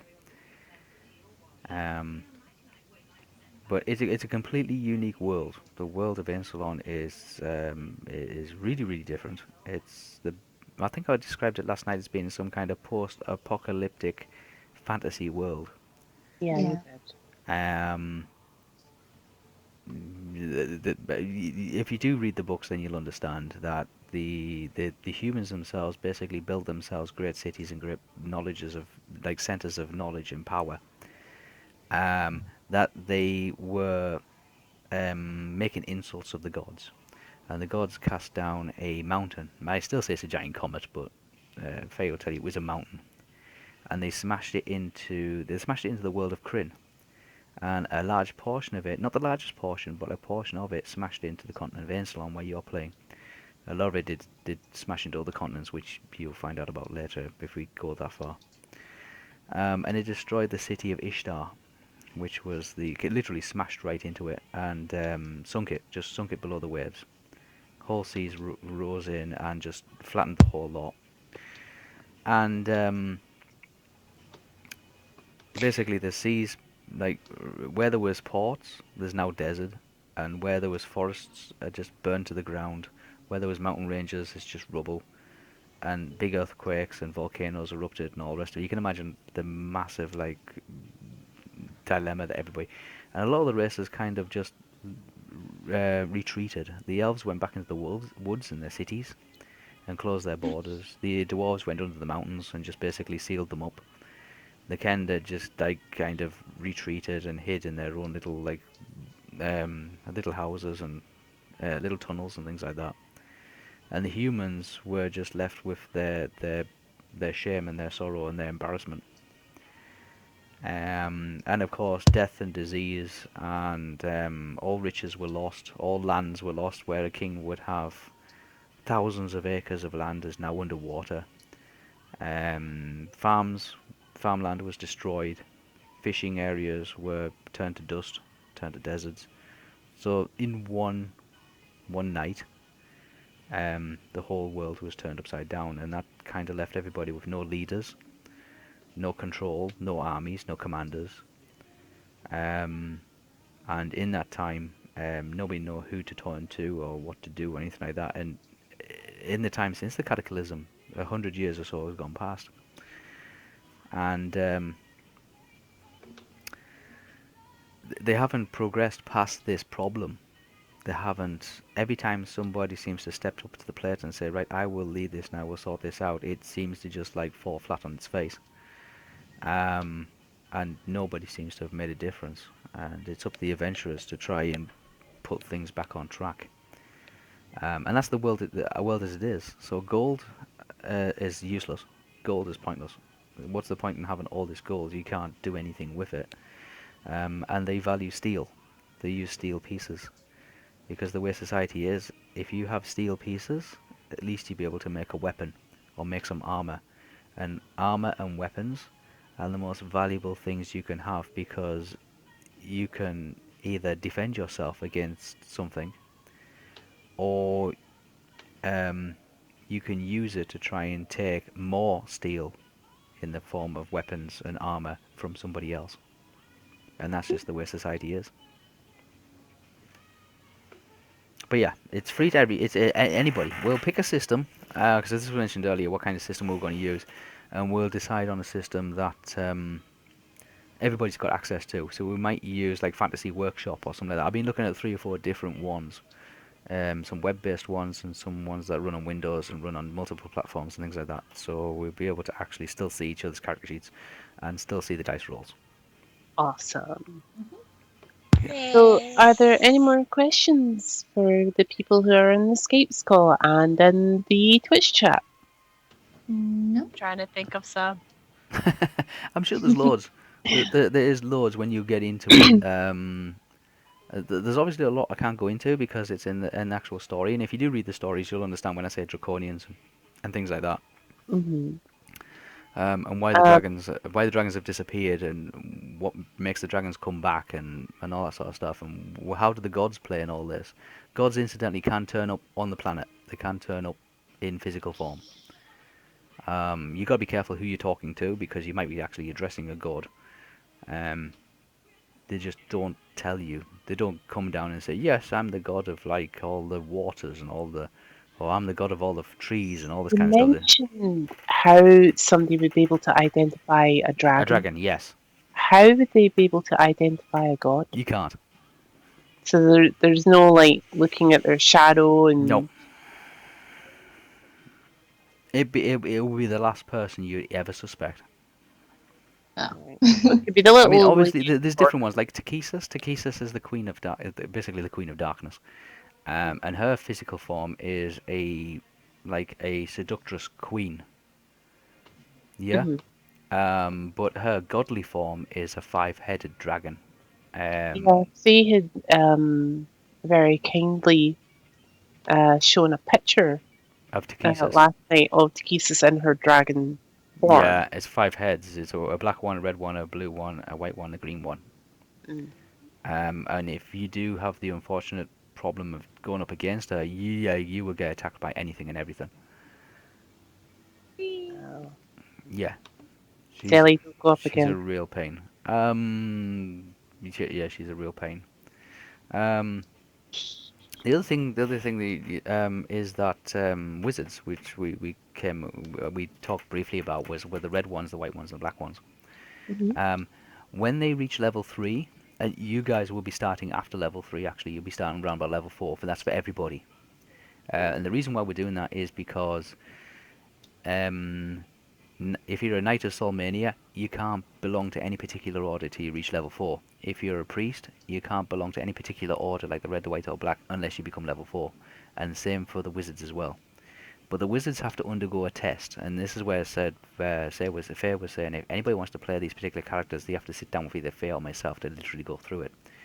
Because they have to sit a test. Well, they don't sit a test, they have to go through 3 particular stages of a test, and it's called a test. The high sorcery test has a high sorcery test. In which case and you do find out about this in very early in the story of the Dragonlance, that wizards have to be tested. If they fail the test, they're killed. Oh. That's it. It basically means that they're not powerful enough to actually, if they can't survive the test at level 3, they've got no chance of being able to control the magics that they're going to learn when they reach level 10 or 12. So, and it's a way of actually weeding out who's a good magic user and who isn't. Yeah, you don't make the cut, kind of thing. And a lot of them do get killed during the test. Imagine if the Astari had to go through that. Yeah, I know, but they do it at level 3, and each individual test is different depending on who's taking the test. And you do find out about Raceland's test. It does come out in little bits and pieces if you read the book. That's why when Faye was saying, um, Now, I have a question that yeah, kind of slightly relates to this. yeah, Um, most wizards in Wizard S's, is it? Or is it still wizards when it's wizards and female? witches, I think they call them, yeah. Okay. Um, most characters that have a magical kind of background are sometimes privy to more information than certain other classes. Is that still the case in Dragonlance? Yeah, yeah. Right. Uh, So, yeah, they like, I'm do. going to use an example here, and I'm kind of sorry to do this to you, but Hmm. Zelly's character Estelle, she knows a little bit more about what's going on in terms of what's happening in Merc than, say, Lee's character Theo does. Would that still be the case if, say, Yeah, it's I played a wizard? yeah. Like, could I essentially No, know it's more the than what? yes, it's the case of the wizards themselves, and even some of the priests have access to libraries of information, libraries of knowledge that they don't share very easily with the people who don't understand what magic is or don't understand magic. Um, they're very secretive, the wizards, towards their orders and towards each other, even in the same order. Um, there's only one goal that drives a wizard, and that's basically control and power. Even if it's a good, even if it's for good. It just a good one does it differently. What they do is they try to elevate their status by going out and like curing a plague or saving millions of people or something like that. They just do it differently. Um, yeah, because it makes them popular, and if they're popular, then they get invited to join what we call the High Conclave, which is a council of wizards.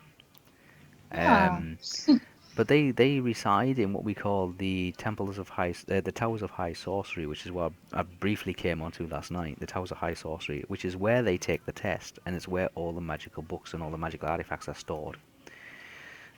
When a wizard passes the test, they receive a magical item. A magical item is gifted to them, um, which they keep forever, which is supposed to assist them and help them in their learning and understanding of magic. Um, in the case of Raistlin Magie, he was given a staff. Yeah. Mhm. Um, but he really, really suffered because of the test, and it's one of the reasons why he's a frail person. He really, really suffered because of it. But if you do read the books, then you'll find out what the test involved and how well he did in it and how well he got through it. And it is quite interesting how they go about doing these tests. But yeah, these towers of high sorcery are guarded by forests, magical forests. And each of these forests, there's 5 towers of high sorcery before the Great Cataclysm, and I think there's only 2 of them exist now in post-Cataclysm time, which is the time you're starting in. Um, there's only 2 of them remaining, and these forests play on the mind. For example, one of the forests that guards the one of the towers, as soon as you enter it, you will fall asleep, Oh. and then you'll be plagued by nightmares and dreams. Another one will amplify your emotions. So if you go in there feeling sorry for yourself, you'll feel suicidal by the time you get to the tower. If you go in there feeling really happy, you will be hysterical. It amplifies it. It amplifies it, and it really does play on you. The reason that they're like that for a reason because wizards don't want wanderers just like moseying into the Tower of High Sorcery and just like snooping around. They are protected, but they're protected on a mental and emotional level, not like demons and all that appear. Um, but yeah, there's 2 towers of high sorcery. There's one in QnA, which is in the woods just near the elves, and there's one in I think it's Palanthus, which is closed. It's actually closed now because it's cursed. The other ones were destroyed in the Cataclysm. Okay. Okay. Okay. So there's a lot of history and a lot of lore to it all. It took them years to actually come up with all this kind of stuff before they launched the game. I think it took them 3 years or something to actually flesh it all out and get it all like down on paper and printed and sent out to people to actually role play it and test it. Before the books appeared. The books didn't appear until 1989, 1990. And Dragonlance had been on the go since 1983, 1984. So, so there's a lot of lore in it. There's a lot of history in it. There's a lot of background information into it, and they're still writing. Although I think the last book was written in 2006.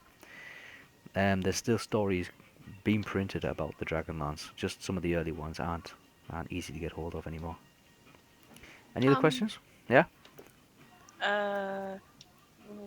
What have you not mentioned any other classes that exist in the Dragonlance? In the Dragonlance, Or you've mentioned the most you of them can already. be. I will go down the list.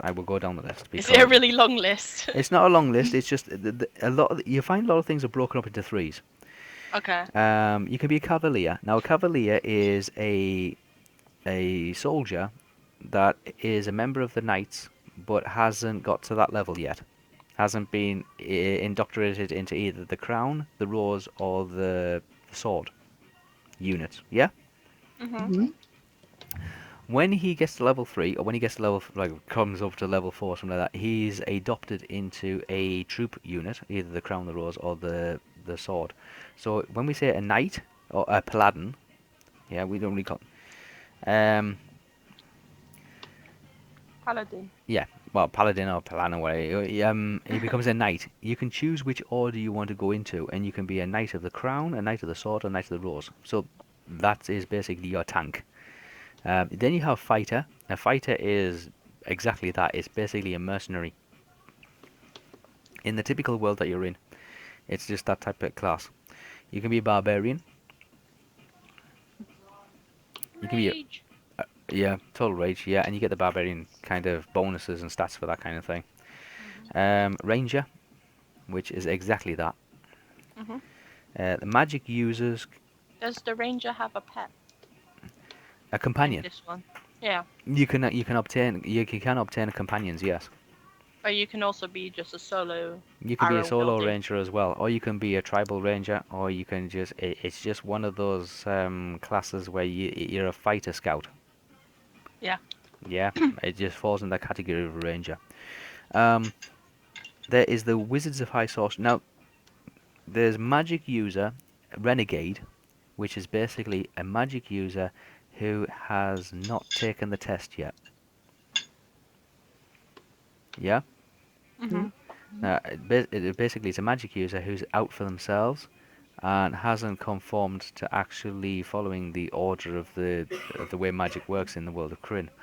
And they can advance through levels, but a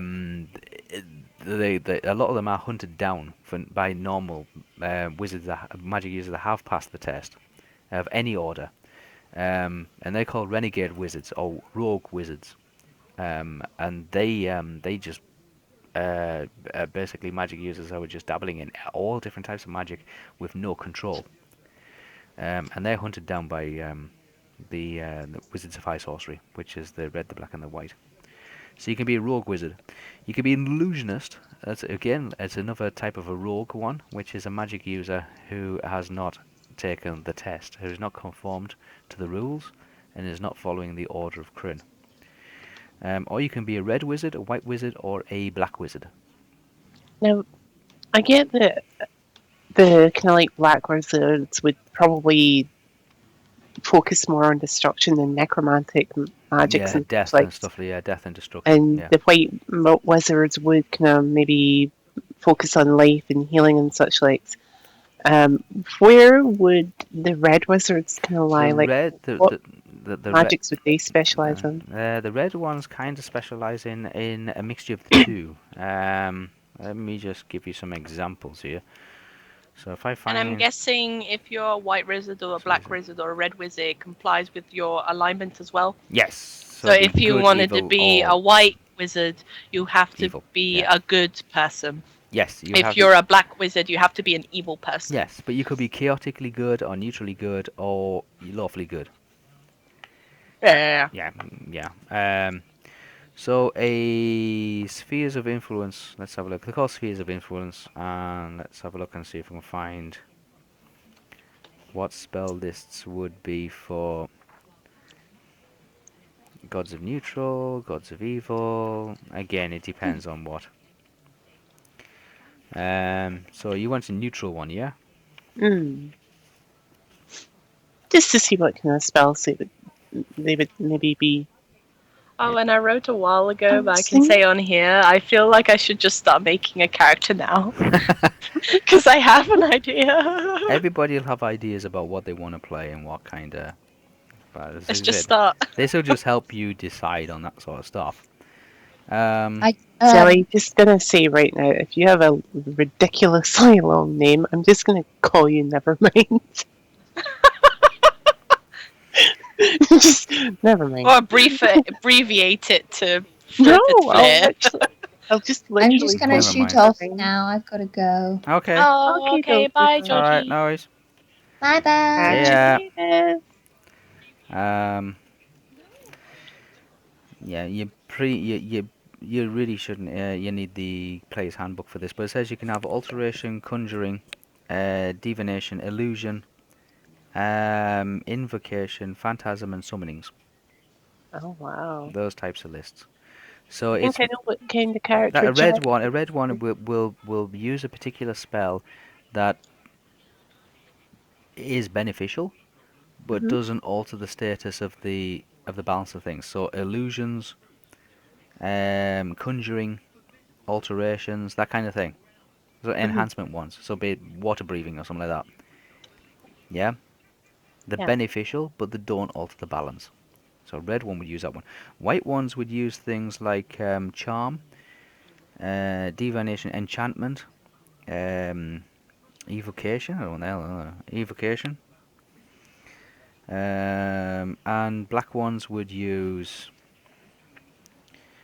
necromantic, phantasm, summonings, enchantment, charms, that kind of thing.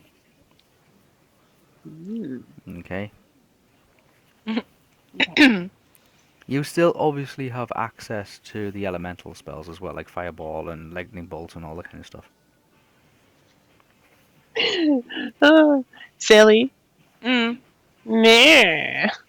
What's the meh? As for priests, good ones would obviously get things like detect poison, detect trap, detect snares, find traps, animal summoning, messenger, astral projection, astral spells, bless, charm, those kind of things for good. Yeah. Yeah.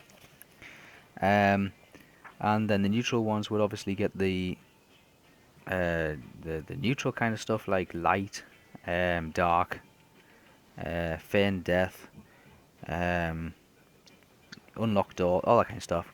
And the evil ones, we can imagine what they get. Am I assuming it's the same for other magic users that they will have the 3 divisions, or is that just for the wizardy people? The wizardy people, the people of high sorcery are broken up into 3 groups: the red, the black, and the white. The priests are also broken up into 3 groups: the red, the white, and the black. But within those 3 groups, there are also several gods.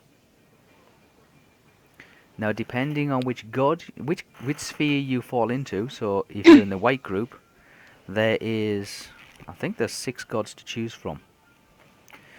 1, 2, 3, 4, 5, 6. Yeah, 6 gods to choose from. Now, depending on which god you follow, will also define what spells you can cast. And your alignment, correct? And your alignment, basically what lists you can cast from and what spells you can cast, depending on which god you follow. Yep. Okay, now there's 6 neutral gods, 6 evil gods, and 6 good gods. I think, hang on, 1, 2, 3, 4, 5, 6, there is, yeah, there's 6. So once you've chosen your alignment and you've chosen your order, Mm-hmm. then you must pick your god, and from that you will get your spells. Right. Okay. So even if you meet another white-robed priest, if you're a white-robed priestess, they might follow a different god, in which case they can do different spells to you. For a magic user, it's a little bit more generic. It's basically you just have the 3 main orders. There's no subdivision beyond that. Yeah. Okay. Mm-hmm. The knights are in 3 orders, and they are the rose, the rose, the sword, and the crown. Let's see if I can find out what you get for those. The knights, the sword are the lowest.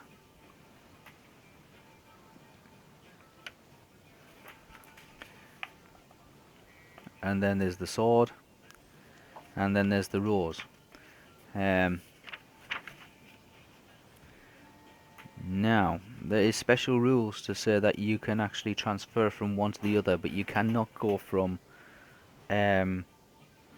crown to rose. You must go through the sword category. You must go through the middle one. So you start off in the crown, and then you can transfer to sword, then you can transfer to rose. Rose being the highest. Okay? Mm-hmm. Anything else?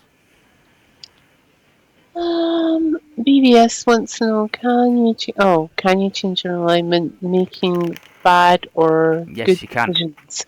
But he Your- wants to know whether your alignment can change based on making a good or a bad decision. Yes, it can. You get an alignment table, which is basically a ruler that Mhm. stretches from good all the way through to evil, with a neutral in the middle. And it's broken up into squares, and I can make these available. When you do good things, your pendulum swings towards the good until it maxes out right at the far end, like the left-hand side. If you do evil things, the pendulum will begin to swing towards the left. And I would assume that if you're part of an order or follow a god, Yes. it's even more penalizing You will- if you That's right. start changing alignment from the initial Between- alignment. So if you can imagine, on the left-hand side you've got good, in the middle of the pendulum swing you've got neutral, and on the right-hand side of the pendulum swing at full is evil. When the pendulum swings from evil to neutral, there's a period of transition, and when you're in that period of transition, this grey area, it's hypothetical grey area, you will be at a disadvantage. You might lose, you might be be ineffective at spellcasting. Okay. Mhm. So if you're moving from in Raisler Magia's state, he starts off being an order of the red, the red order, which is neutral, which means that he doesn't really give a stuff about good or evil. He's out for himself. But he doesn't deliberately go out to offset the balance between who's winning, good or bad. He just doesn't particularly care.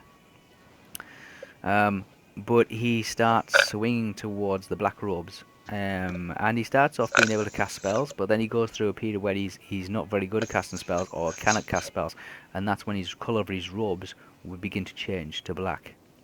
When he actually moves into the black, then he starts acting and behaving like a black-robed mage, and he has access to those spell lists. Okay, so yes, you can change your alignment. To answer the question, yes, you can change your alignment. But when the pendulum swings from evil into neutral and then into good, or good into neutral and back into evil, there is points of overlap, the grey areas, where the neutral and evil meet and where the neutral and good meet, that you will be at a severe disadvantage. It's basically reflecting the I don't know what's happening and I don't know what's going on, but I'm not sure what to decide, that kind of situation. You're totally useless and ineffective against. You're not very much use to anybody, and you're in a state of decisiveness. Does that make Okay. sense? Yeah. Yeah. Does that make sense? Yeah. Yeah, okay. But yeah, there's special rules for, like, if you're in this state, then all your resistance rolls are at -2 or something like that, you know, that thing.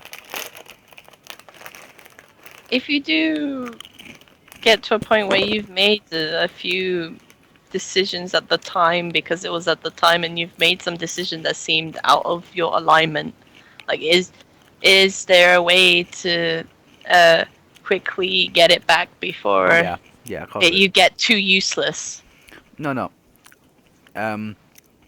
If you can imagine a ruler, with I don't know what, 1, 2, 3, 4, 5, 6, 7, about 10, no, 6, 7, 8, about 8 centimeters on it, and then you split up each millimeter. Every time you do a good thing, you move 1 millimeter to the left. Yeah.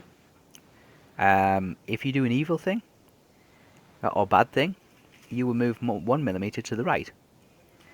But you will still fall within a 2 centimeter window, which means you generally are a good person. Okay?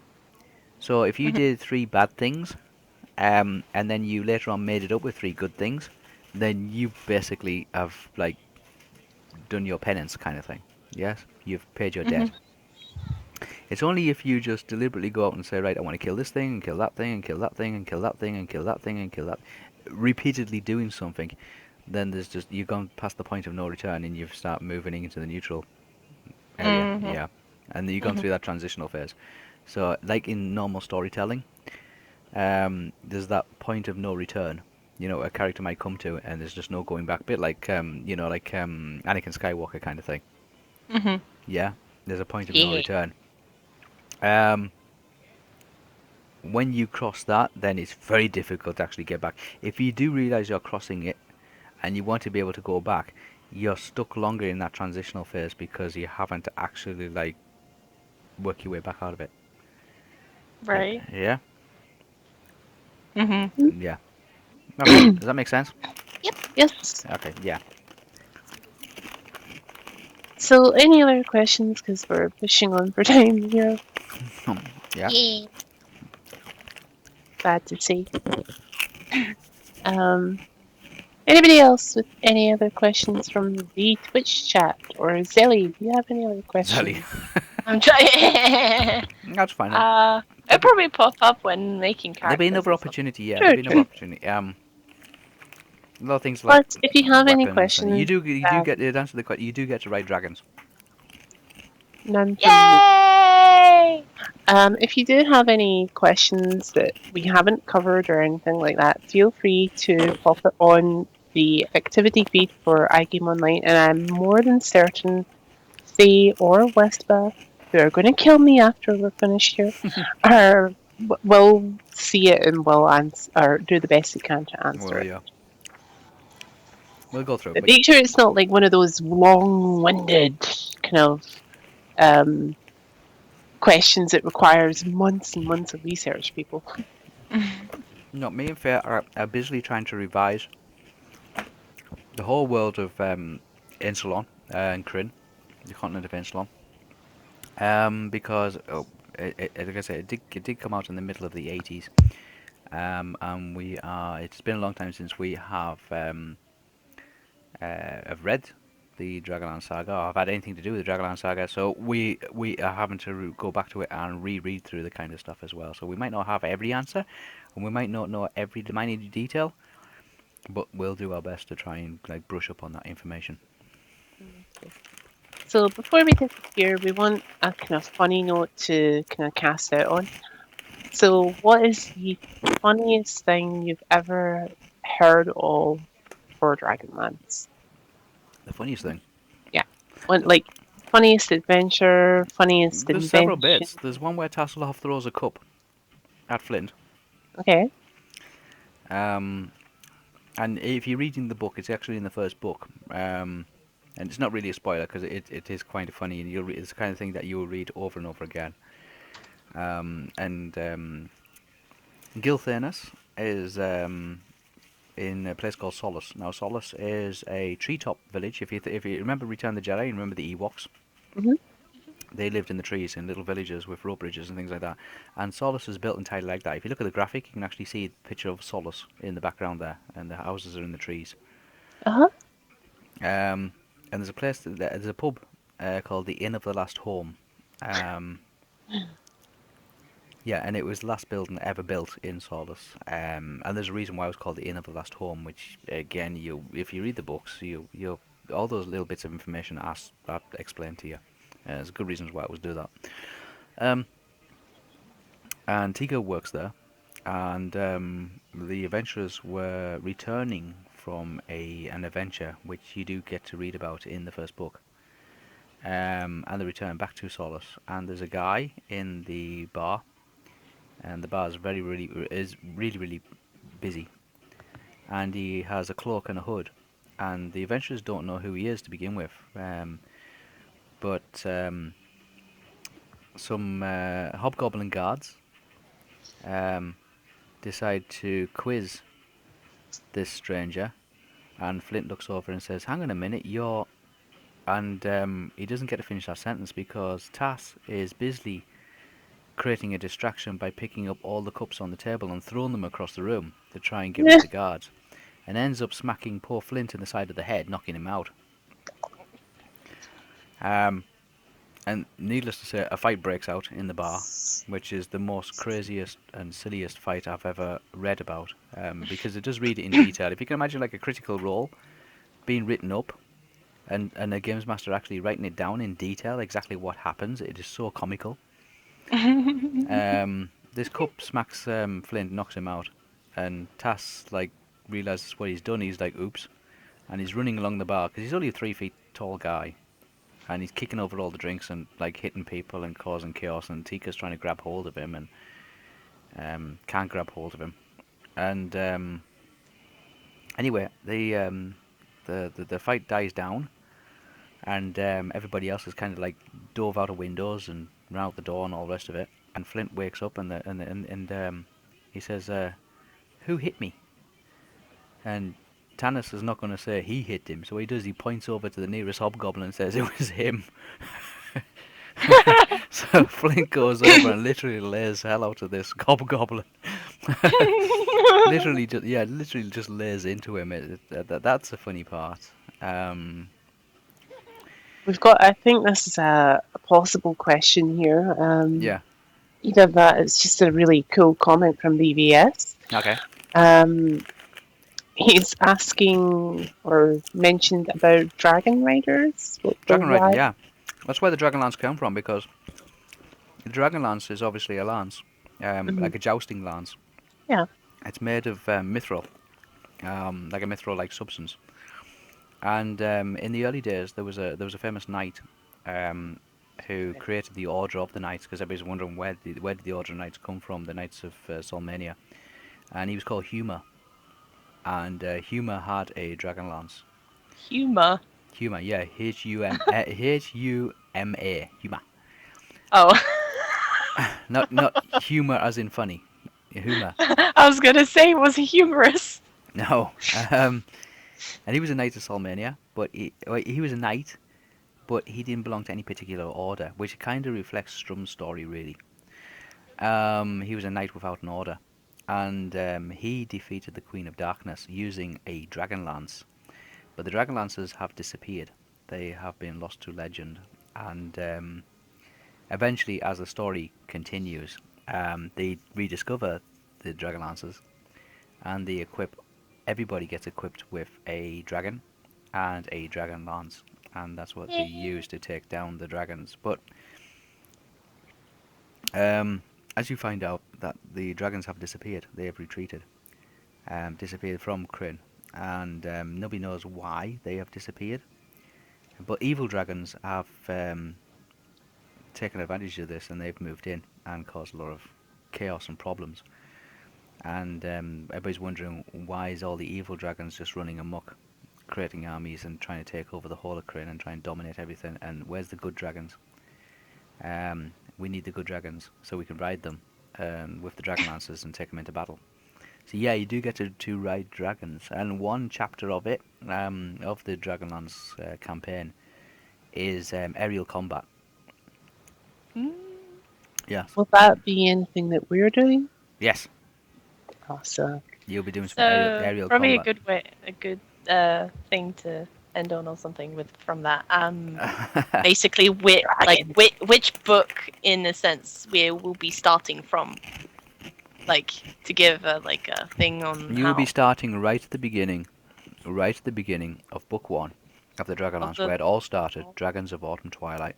It's right at the beginning of the film, so you can either watch the film, yeah, and you can get a gist of it, and then about 90 minutes you'll have gone through a vast majority of Dragons of Autumn Twilight from beginning to end, although major chunks of it have been cut out of the film for obvious reasons, because it takes a good while to read through the book.